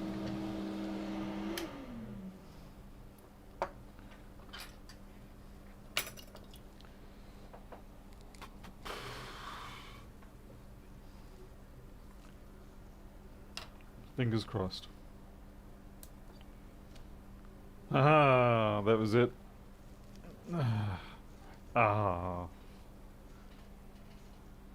Okay, so now we've got something else happening. Oh wait, it's 3437. Of course it's going to do that. I was thinking it was a 165. So we'll do it one more time. There we go. Come back up. And then we should get green blinks. Yep, there we go. It's working. Yeah, for a moment then I thought it was a 165, which of course you expect to just come on and keep going on. But 3437s have that on, off, then run constantly situation. So that seems to be working. I should plug it into a chassis and have a look maybe. Yeah, just a broken trace on the current sense. So Yummy Steak was close. You know, he did remember there was all that, or he saw that there was all that damaged area, which I had forgotten to go back to. And then that led us to finding that that test pad was reveal or hiding the veer, which went off to the current sense resistor or amplifier or whatever. I'm not sure what they use on this one, whether it's an amplifier after the resistor or whether it's just resistor straight in. Anyway, so that got us into the ballpark, and from there we solved it. And now I'll stick it into a chassis and see if it actually does work, as opposed to it just turns on. Yeah, it's very common for you to get boards that seem to work, but they're not really. They're just sucking power, blinking the lights, but the brain is dead. No, I've already done the BIOS chip. That's one of the things I do with BIOS chips. If I do take it off and it doesn't solve anything, then I'll put it straight back on so that you don't have that particular problem where you've got the wrong BIOS chip on there. I am just going to go into the other room and get one of my chassis for testing, okay?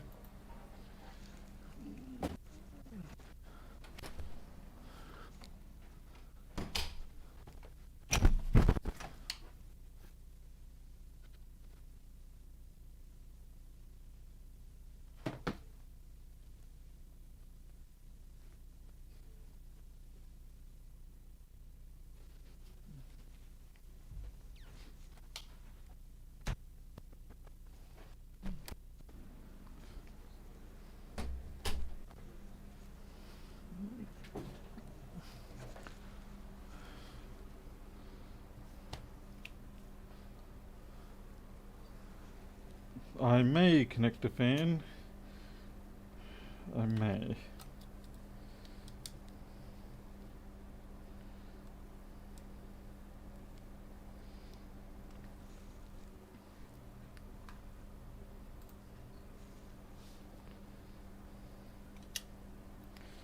The only trouble is when you put a fan in, I mean, you got to secure it somehow. Otherwise it just flaps around wildly.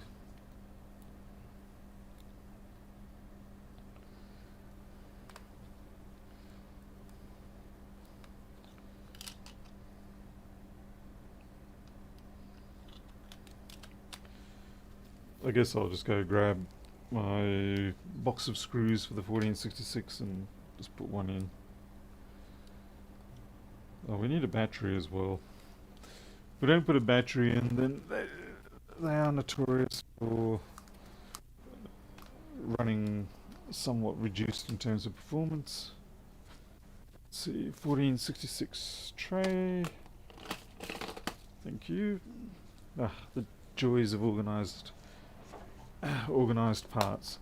I was about to say the joys of organised crime, but well, that wasn't very fitting.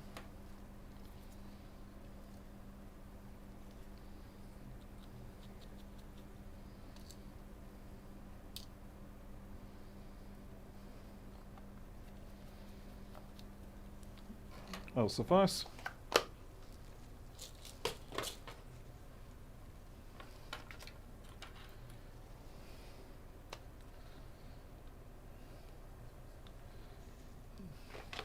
Hopefully that won't go kablam. We get our test disc.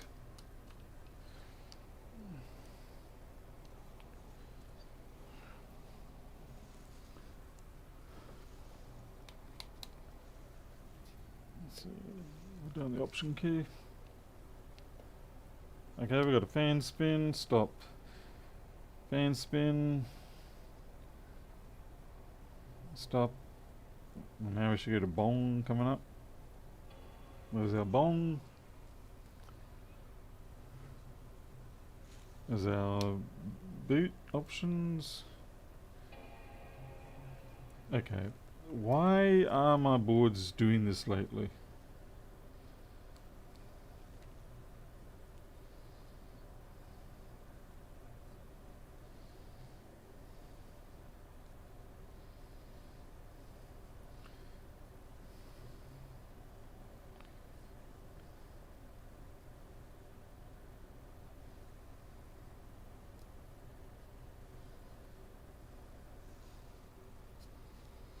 Yeah, the ultrasonic probably will kill it again.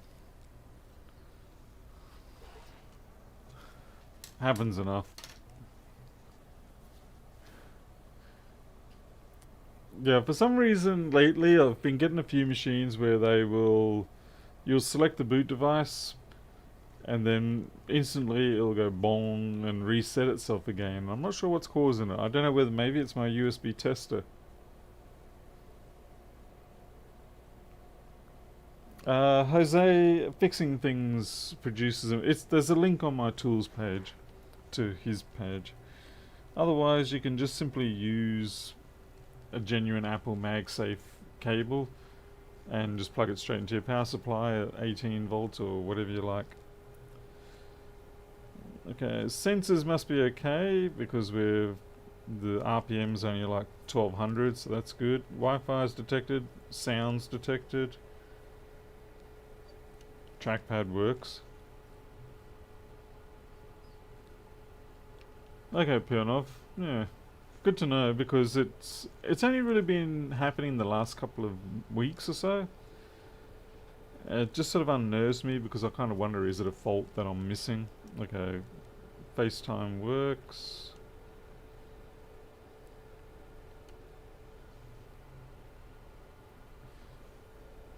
Well, I'd be surprised if this one had Big Sur being an old 30... who knows.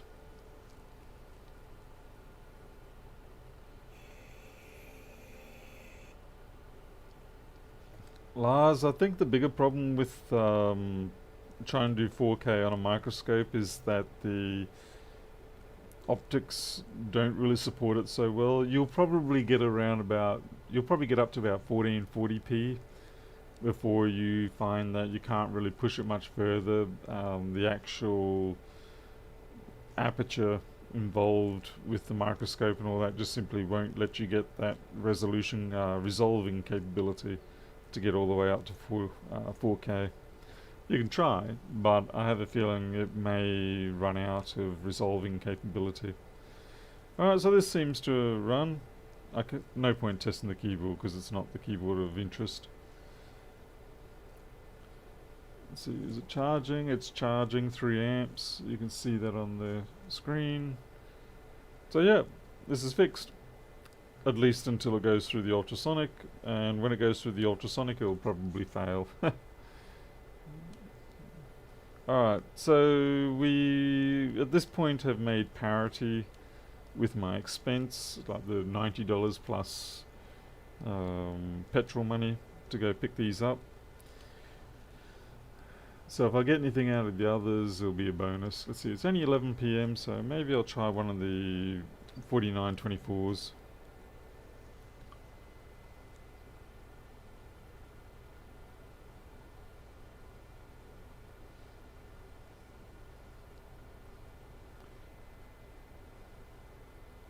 Barry, no, I don't have a place. It's just going to be a case of it's another spare board on hand.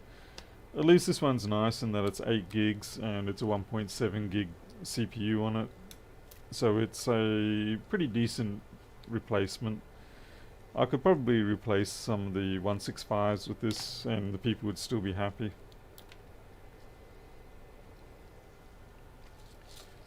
Alright, let's put the screws back where they belong.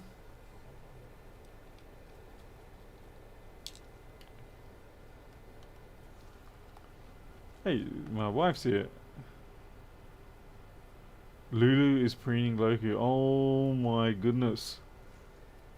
Where is your phone, woman? Where is your phone? Why is that thing not attached to your hip? How many times do you miss out on truly awesome situations because you don't have your phone with you? What happened to your phone? You're supposed to be controlling your pretty light with the phone, and you haven't got it with you. I am disappointed in you, leader. I will have to come up and deliver some street justice later.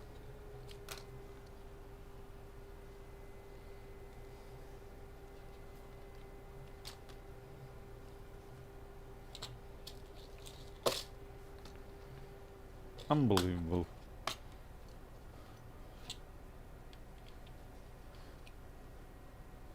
suppose the question is, will Loki ever let it happen again?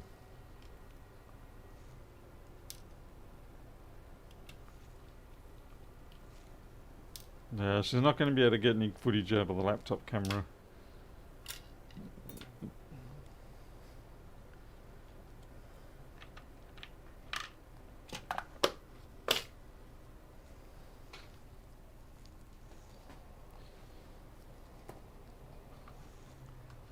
And there's no point me running up there with my camera to try and see if we can capture it.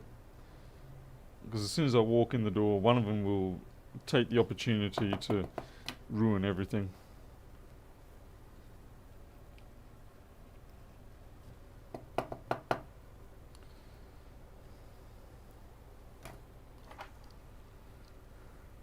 She's doing the... Oh, God, why does she do the back foot thing? Honestly. Unbelievable. She just creates her own disaster. I won't be doing the ultrasonic now, no. This is, I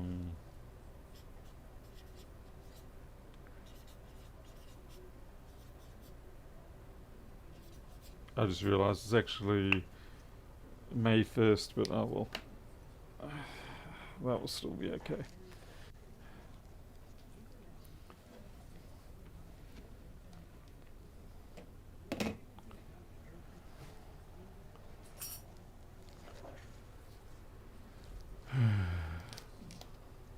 Settling now. Winfrey, she put. It's like she knows that they hate it, and she knows that she is hated by them. That she goes just for the leg preen in order to prove what she believes. Ah, that's just stupid. She's really, really stupid. Unbelievable. Totally believable.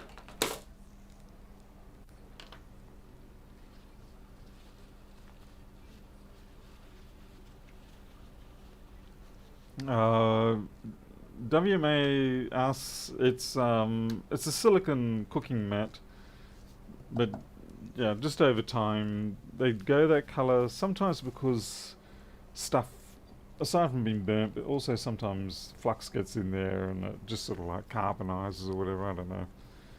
I replace them periodically. Thanks, sweetie. I'm kind of traumatized and intrigued at the same time. Yeah, it's pretty much the story of my life anyway.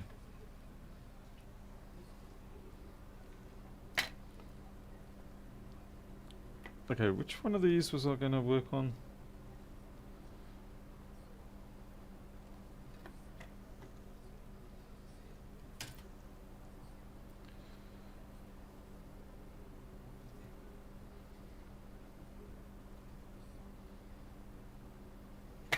Okay.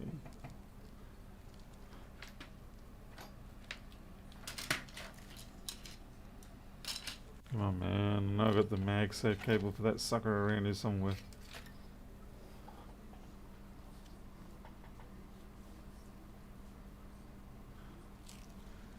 Yeah, Mikhail, I pile them up together on the ultrasonic cleaner and then I do them all in a batch.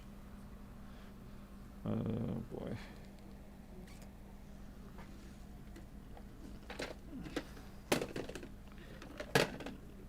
I've just got to get my connector for the MagSafe for this particular model.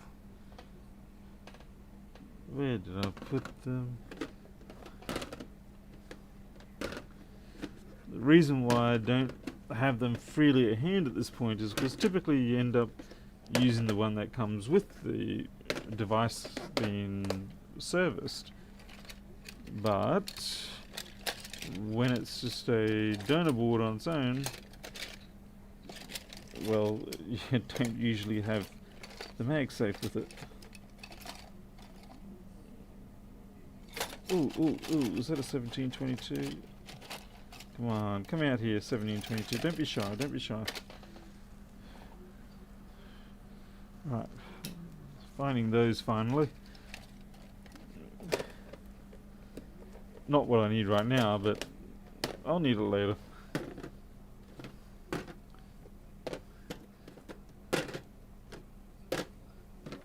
Oh, come on. Where are you guys?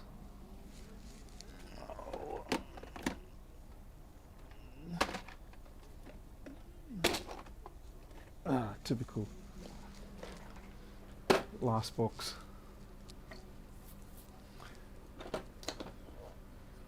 What did I steal? I don't know. I reckon someone's just winding you up. I can't think of anything that I've stolen lately. I could say something really corny, but that would be just too corny.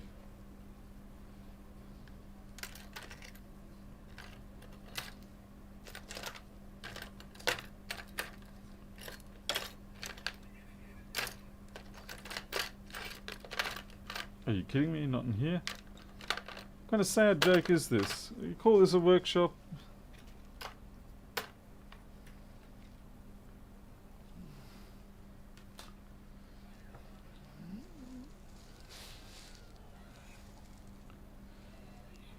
What is that noise?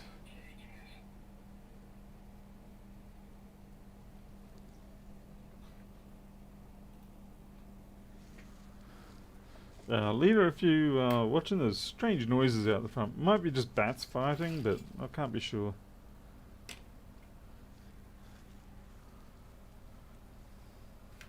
Oh, there it is. Knew it was around here somewhere. Just didn't believe myself.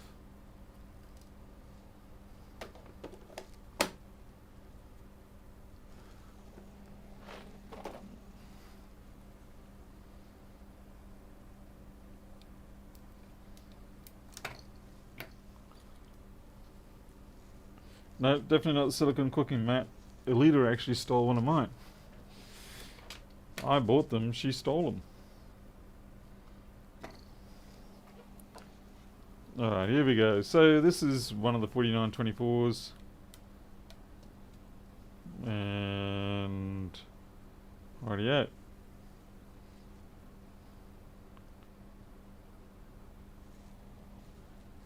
I guess the question is, do we get a green blink? Chances are we do not. Chances are it's a dead CPU. Oh, we've got a green blink. Okay, everything's perfect on this. They pulled this board out for no good reason at all. It's... I don't know. Okay, good. Thanks. The leader was just checking random noises I heard, and she was just letting me know that all was good. It was just the aliens abducting me.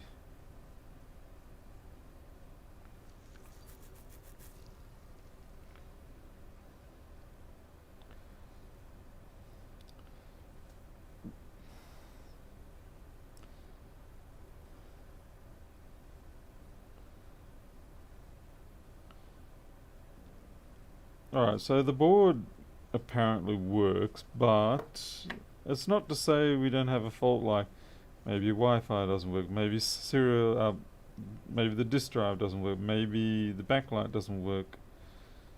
There's a few other possible reasons why this would be removed, even though it seems to be functional. Ah, that's right. No, I think I know what's going on. That's right. Now it's all coming back to me. SMC junk. So what's probably happened is, by me just meddling around, it's fixed up that fault, causing a bit of cracking in the corrosion and such.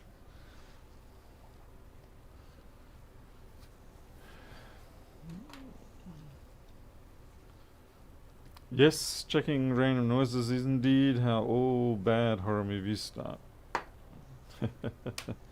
And sending out my wife is certainly the most appropriate move.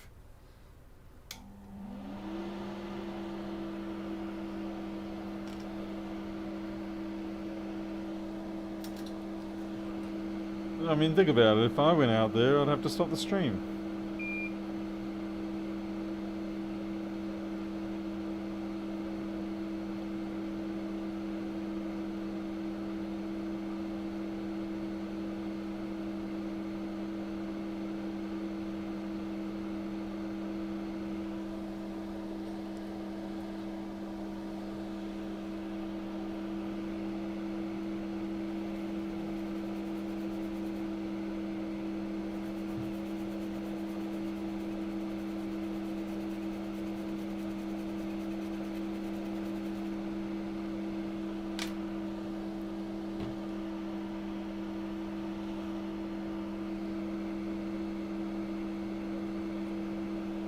Well, we'll just get rid of that cap and replace it.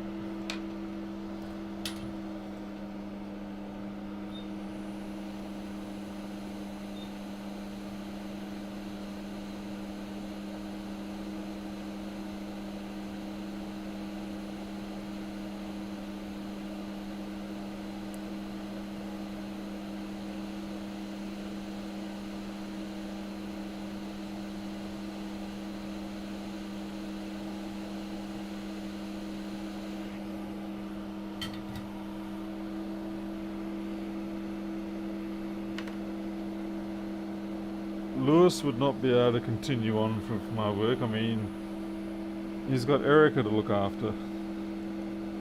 Or Erica would have to look after him. I'm pretty sure it's more a case of Erica looks after him.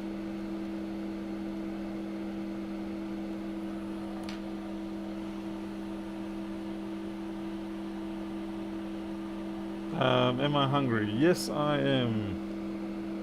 What have we got for tonight? We got toasties, or we got, yeah, I don't know. I think though maybe I best come up and actually eat. Ah, man, come on.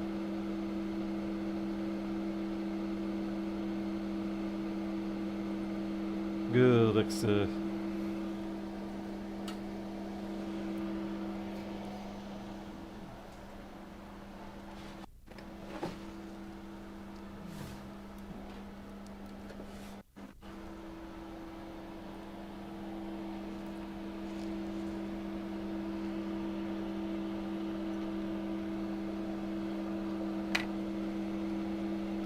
Yeah, well, Alita would be down with me on pineapple pizza anyway. Oh, man. Let me guess. You're the one that we need or not?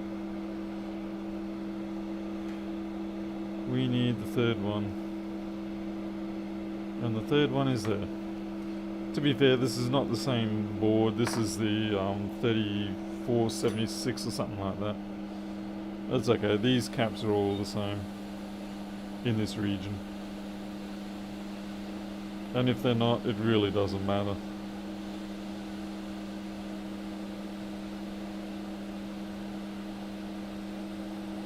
Some values matter, some values don't. These are some of the ones that don't. But on the other hand, if you're meddling with the values on a voltage sense divider or something like that, then those things do matter. So you got to know your electronics a bit to know what you can and can't swap around.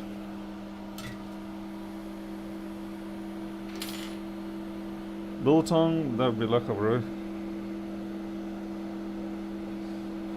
Though I do wish they'd not ship it to me in a plain brown paper bag. I mean, don't get me wrong. If I was buying it from a shop locally, and gets given to me in a brown paper bag, that's great. That's how I expect it. But when it's been shipped to me through the post, I kind of want it sealed a bit better than that. The last batch I had, I tossed away because they just put it in a brown paper bag, shipped it, and I was like, no. Because it seeped through the brown paper, of course, the nice fatty biltong, and then it had started to interact with the box that was the postage box, and it's like, yeah. It's like, ach, het nie, man. No.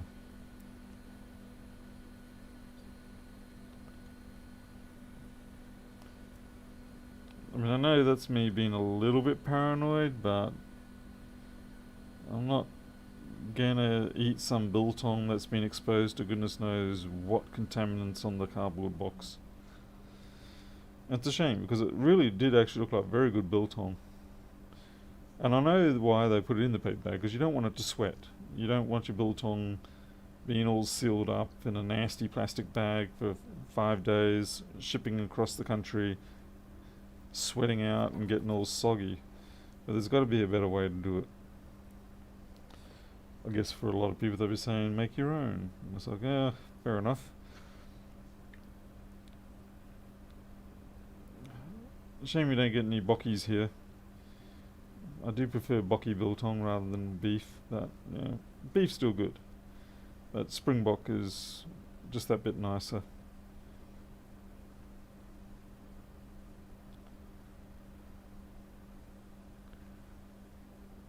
Yeah, I'm pretty happy with this board. I think we'll just ultrasonic that. I think that was... I'll see if I've got a chassis for this. I don't know if I've got a 2015.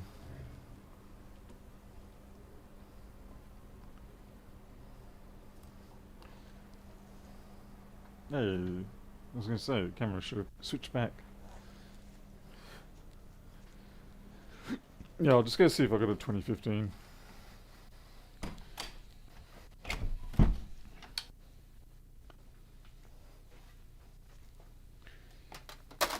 I don't know if people can hear me while I'm in this room. Leave a message if you can hear me talking. I have my doubts.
Ah. Alright, no one could hear me talking, right? That's very good to know. Okay, I do have a bit of a mishmash of bits and pieces in my collection, but I haven't got a fully set up 2015 chassis. Fortunately, I do have a 2015 screen, so this is actually thanks to Anel from Rossmann Repair. Mucho appreciatioed.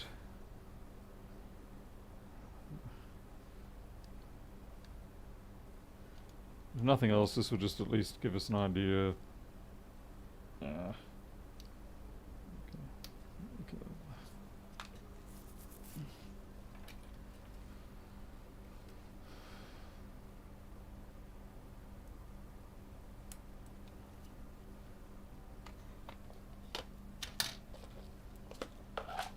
Just gonna screw the heatsink back on. Well, let me guess, I don't have any... Seriously? I've got the rubbers but not the screws? Fantastic.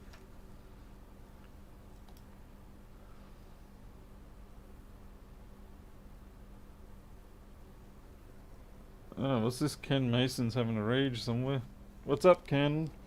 What you raging about today? You trying to carry on about software like Lewis does? Only Lewis can get that.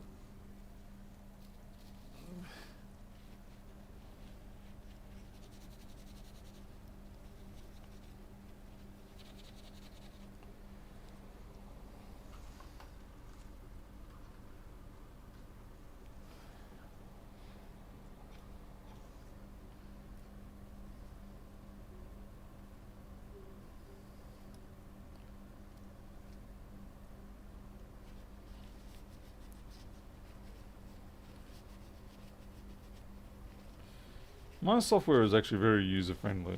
I mean, sure, it's picky about who the users it likes to be friends with are, but you know, if it picks you, then it's friendly.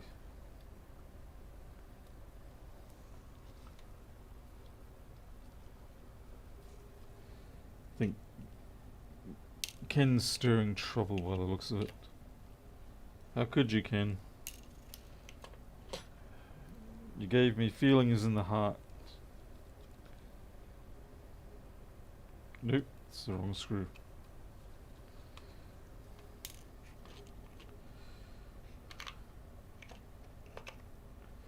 They're definitely the wrong screws. What the hell have I done with all my heatsink screws? You guys don't have any? See if I've got any in my 1502 container. That or my 1398 container.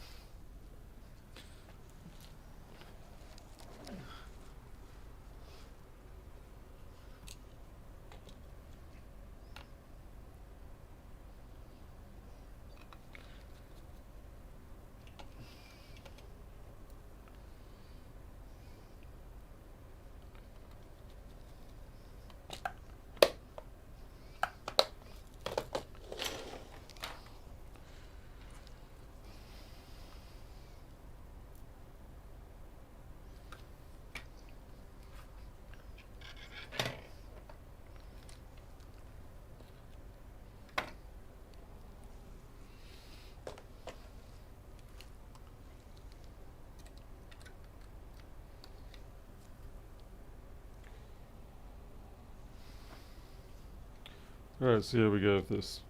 I'm obviously not going to be able to hit the keyboard control or anything like that, so we're just going to have to give it time for it to come through and jump off to that USB stick itself. Oh, that just made it worse, Paul.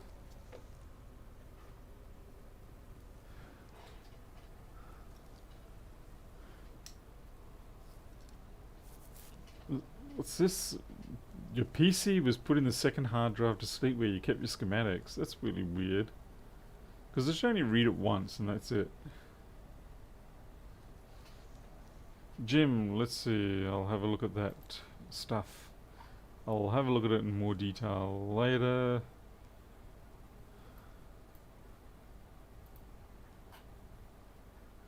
I should plug in a fan. I'm not really a fan of that. You mean like this one?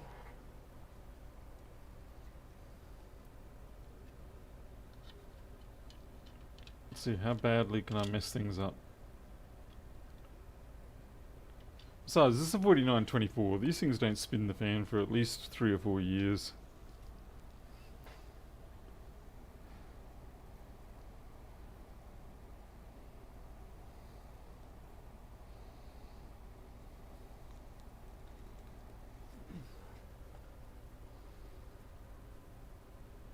Nothing coming up there. Alright. Well, there's a way I can test this. I've got a Thunderbolt to HDMI adapter cable. Oh, come on, man. I had it with me like 10 seconds ago. At the start of the stream, I had this cable here. And it was a Thunderbolt to HDMI adapter. Ah, there it is behind me.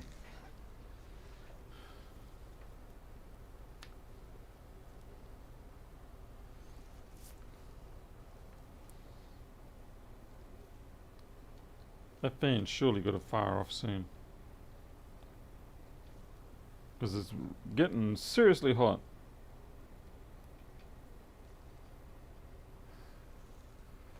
And let's see, HDMI. I can smell the person's deodorant now. Either that or it's the neighbours putting on too much deodorant. Either are both plausible. Okay, nothing there.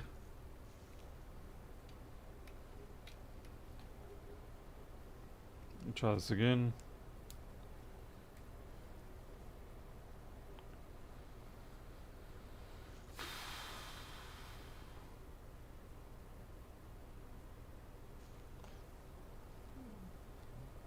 No, I don't want the screen. Okay, fan's going, so that's good. I don't want the screen connected because I'm using the adapter.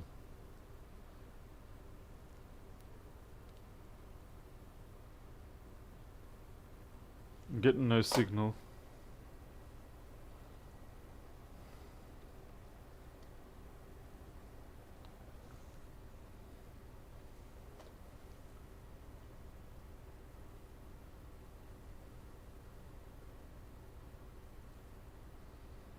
No signal.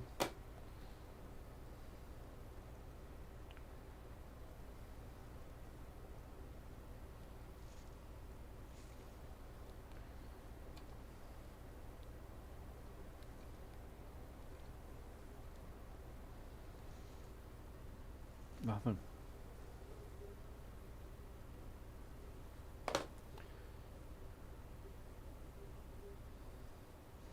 $49.24. Does it run off? That's just internal Intel chipset.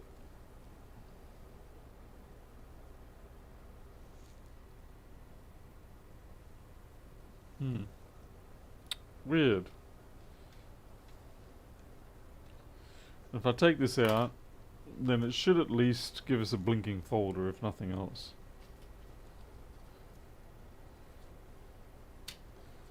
Disconnect that.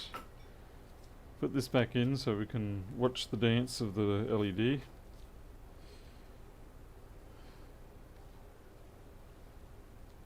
And I do have the right cable.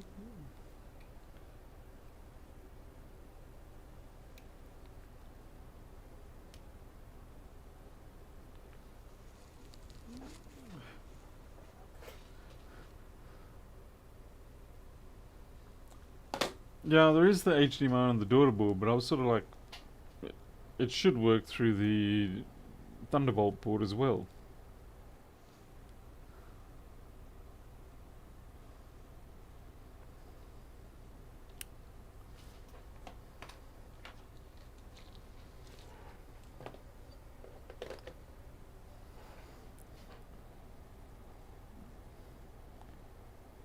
Oh, has this been blinking green at all?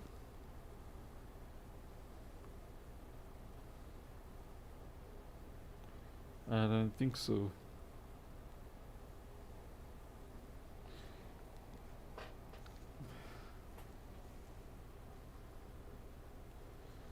You're not allowed to talk about the 165s that do this. They're very depressing.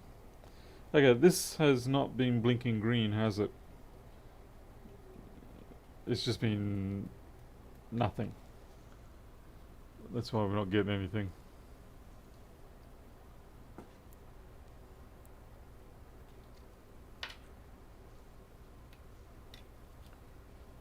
Alright, so when we had it blinking green before, that was, it seems, a miracle. And now that miracle has left us. Don't know why I tore that out.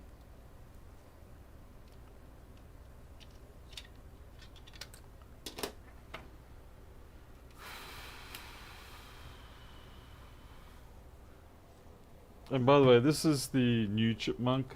It's got bigger, brighter lights, and the green stays on longer.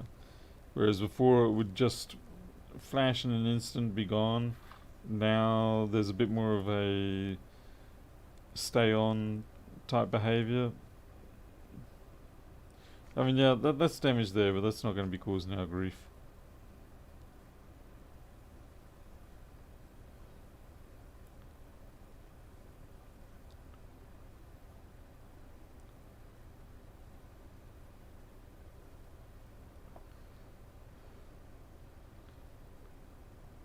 There's a itty bit of corrosion there. But again, not really thinking that's my problem. I swear there was a second bunch of corrosion on here that I made note of when I first scanned over it. And then I said, oh look, and the SMC is also corroded, and we all laughed.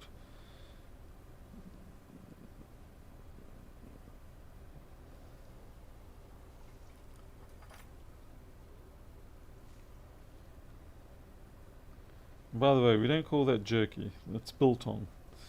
Jerky's drier and nasty. Biltong's soft, fresh, and juicy. Jerky's good if you're stuck in the desert or something like that and you need it to last 50 years. But biltong's preferable if you're just going on a nice joll about the town and you want to stink up the meeting room with terrible farts for the next couple of days afterwards. So you're in trouble when you eat too much biltong. You become a little bit socially unacceptable. Hey, warrant stamps.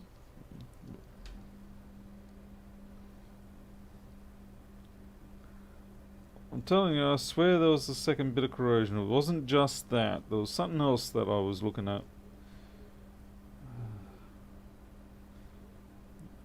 Clearly I'm probably just hallucinating.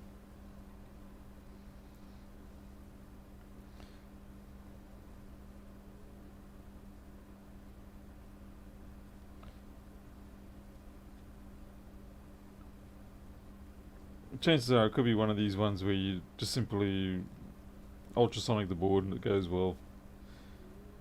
Damn it, where is it? Bottom left corner. You mean down near the headphone socket? This is bottom left corner, headphone socket area.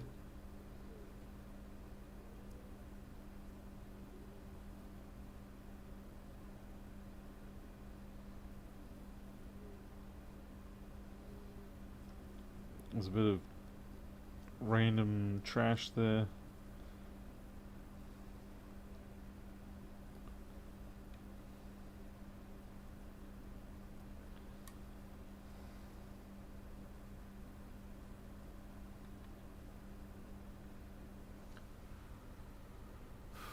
There's a tad bit of green to the right of the SMC.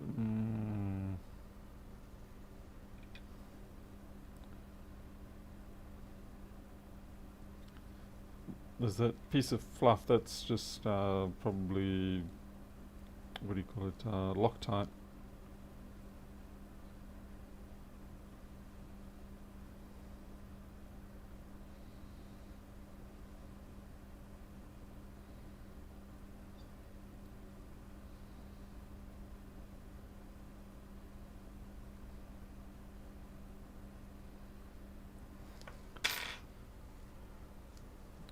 Maybe there's something on the top side I missed.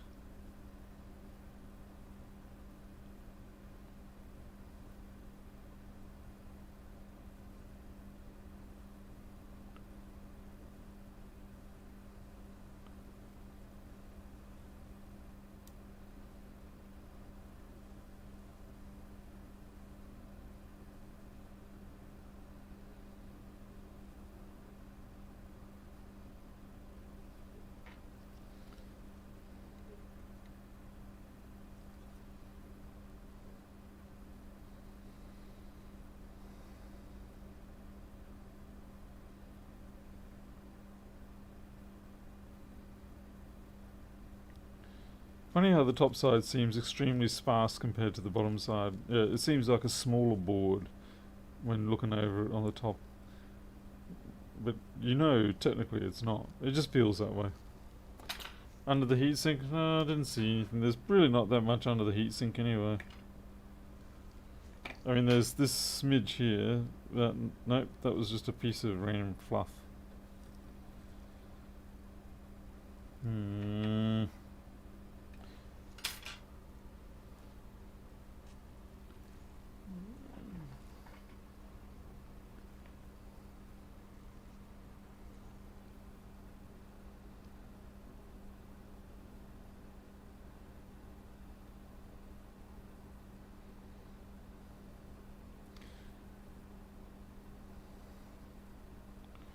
That's a grain of sand on the camera memory chip there. It's not corroded ball or anything like that.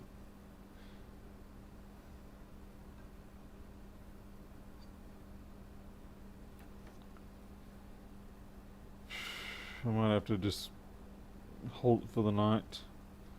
I mean, we've got the one board going, and that was a pretty good going on that 3437. Okay, we've got some corrosion there. That's a possibility. That's our backlight driver.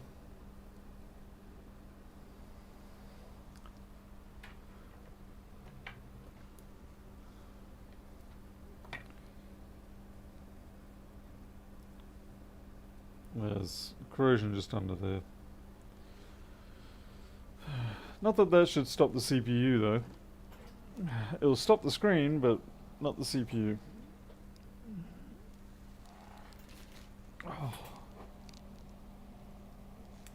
I suppose it depends on what pin it's on.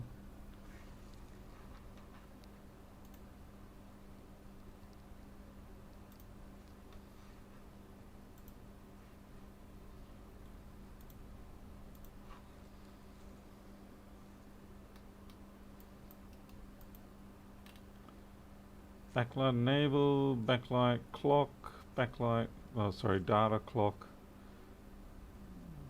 It might have been messing up the I2C, but again, it should not be enough to stop the CPU running.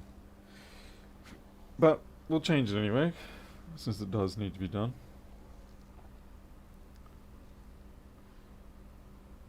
Oh, for Chumba Welvy. Yeah, I'm not really a big believer of the whole Labor Day, all that sort of stuff.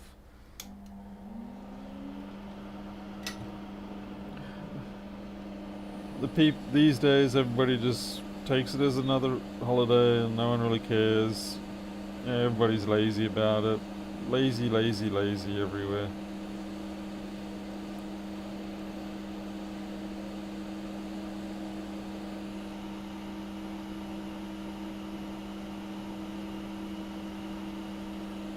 Vehicle. Oh, right, you want me to actually measure that? Yeah, I don't know. I haven't measured it. I haven't measured it because it was working initially. Hence my current sense of disappointment.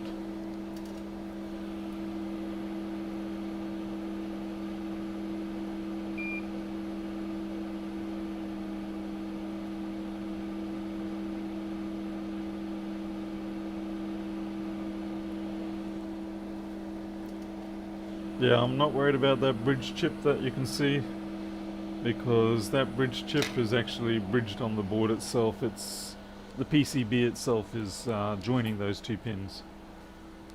So if it wants to hold hands like that, then power to it.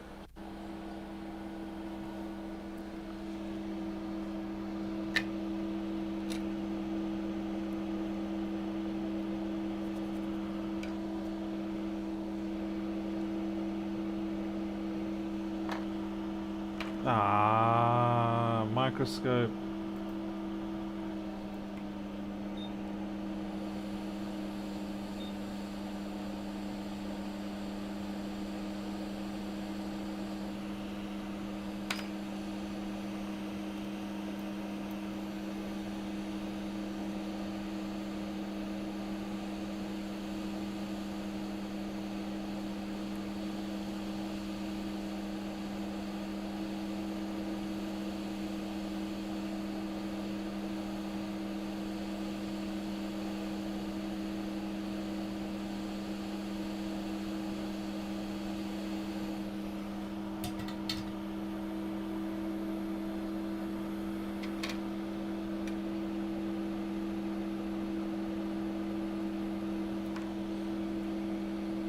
Quit your whining, you're not on a schematic anymore.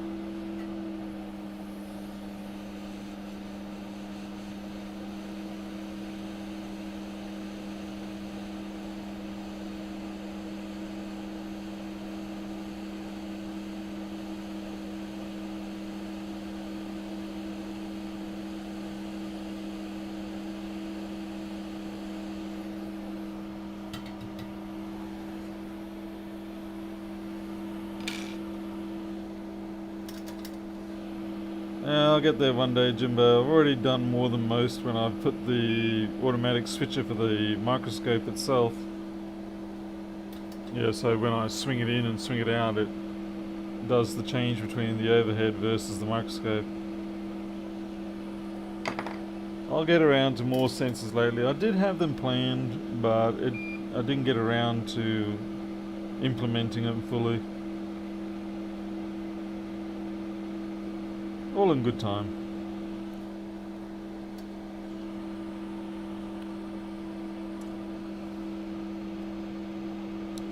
The other problem is, though, when you get to trying to do that level of sensors, you start to get the situation where you have false transitions that you didn't really want, and then you try to come up with an algorithm or a method to appropriately differentiate between what is and is not wanted, or transitions, when to do the transitions, and there's always going to end up being corner cases.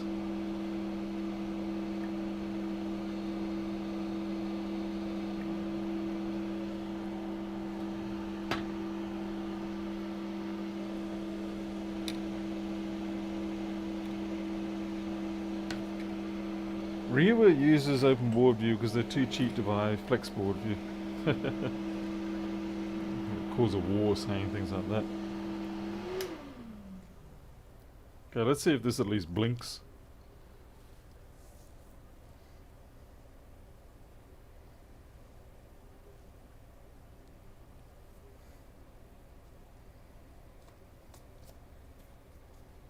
Ooh, that's not good. It's our current 26. Okay, this is restarting now on its own. What the hell's going on with this machine? That really is like a 165.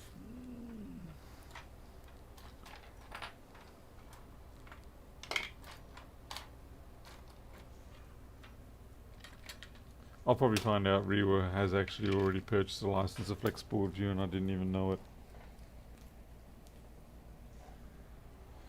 And then I'll have to apologise, all that sort of stuff. It'll be very embarrassing for me.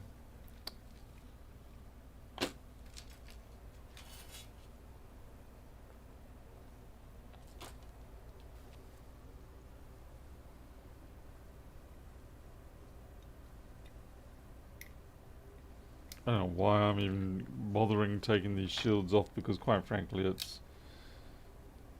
can't see it being a fault under here.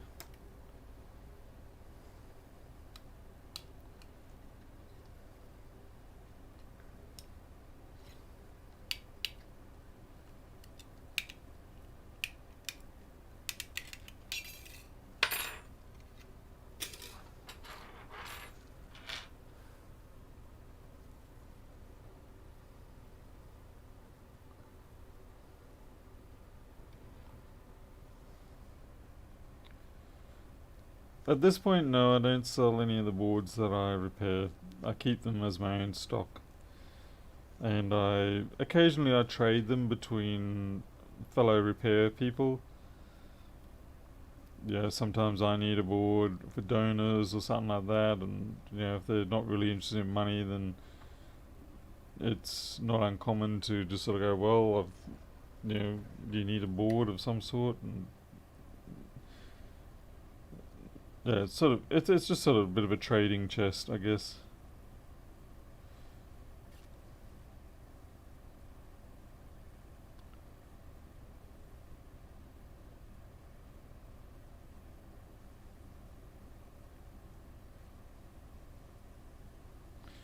I might go back to looking at it at an angle.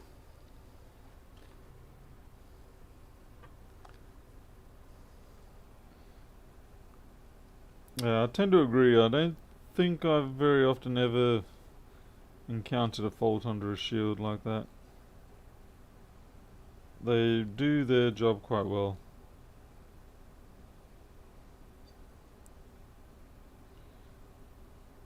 I am rather tempted to throw this in the ultrasonic and see what happens, but I do have a feeling that the fault is going to be persistent.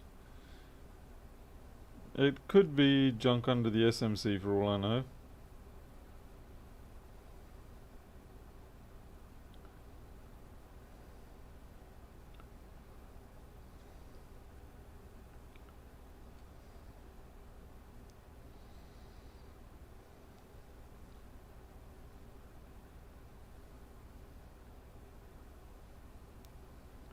There's a green tinge right there, but oh no, that's actually the circuit board itself on the chip.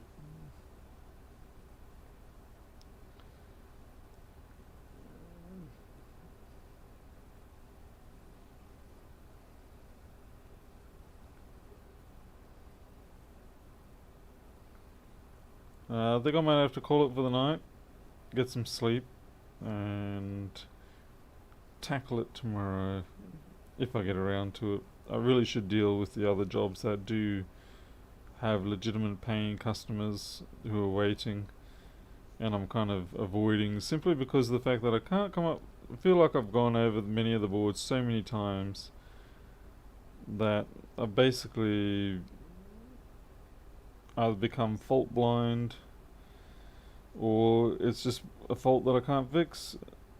Oh, hello. There we go.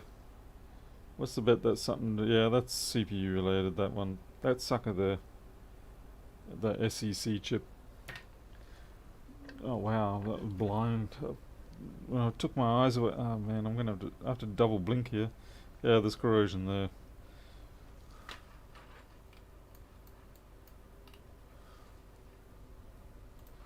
And that's this chip here, U8310. Sus detect.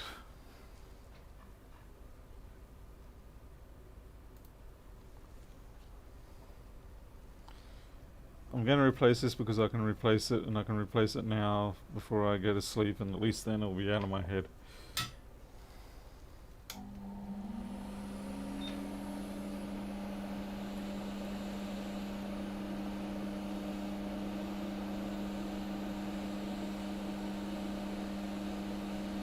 Because I want to get upstairs, I want to get some food, I want to have a shower, I want to play with the new light bulb that we bought today. It's one of those Wi-Fi, Bluetooth programmable ones, yeah, with variable brightness and color.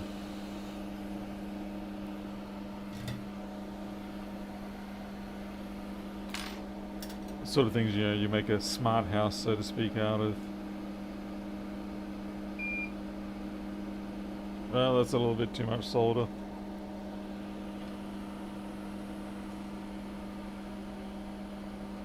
Hey Travis, welcome back.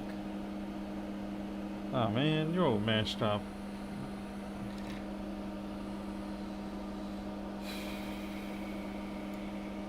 And you're a different board. Damn it. Don't. We'll have to take the sus looking sus.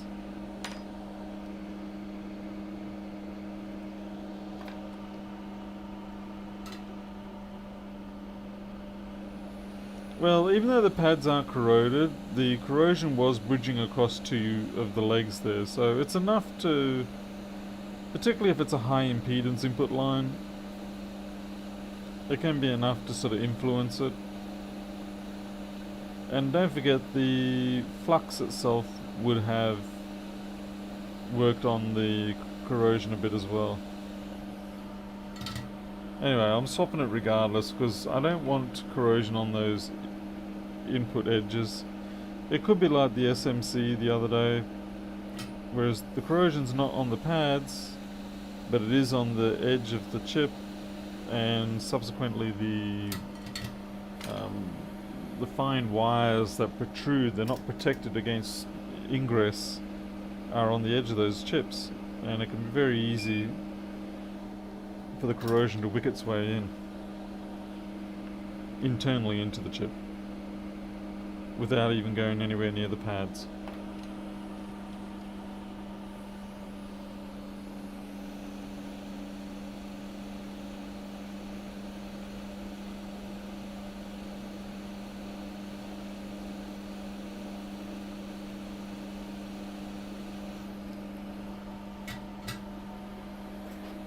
We're using iPhones for it. The only thing that we run into straight away is that while as an individual user you can control them with one phone just through Bluetooth binding or whatever, if you want multiple people to handle it, it's then they want you to sign up, and I'm not really keen on that, so I'm going to see if there's a way to avoid having to utilize their cloud type system.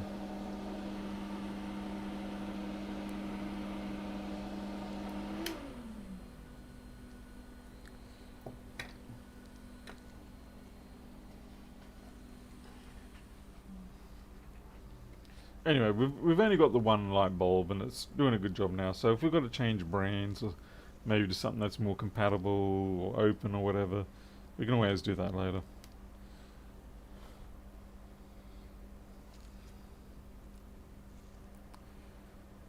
Okay, hopefully we get a green blink this time. Shuck. Damn it. I was almost certain that susser was going to be it. Because, yeah, when you don't have that sus reliably on, it causes that sort of drama.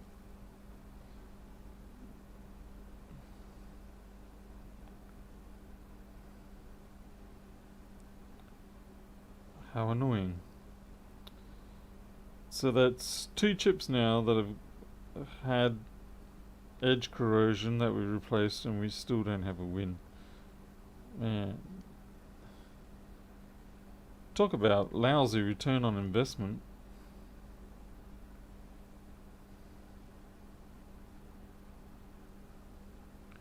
You can see the fine wires, that chip in the middle. You can see very fine copper ends on them. And there's big fat ones there. But yeah, if they get corrosion on it and that corrosion wicks its way inside, then it will ruin the chip without having to touch the board pads at all. Many a SMC has died that way.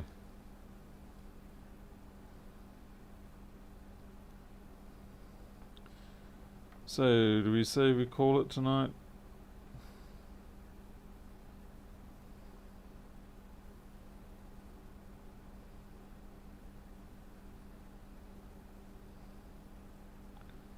And we'll reconvene at another date.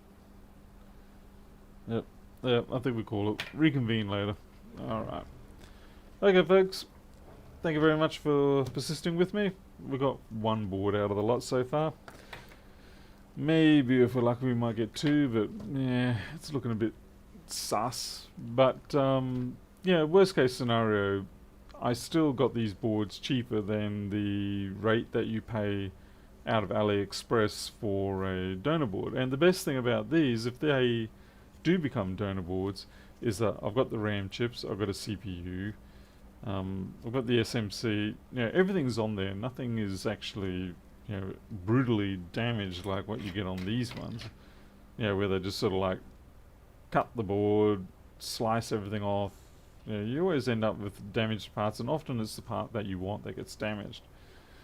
So even if I don't actually manage to successfully repair anything, I still have in my hands some decent donor boards, so I'm happy about that. Okay, I'm out here. Thank you all again. I'll see you next time. Until then, you all take care, and best of luck with your own repairs if you do any, and I'll catch us later.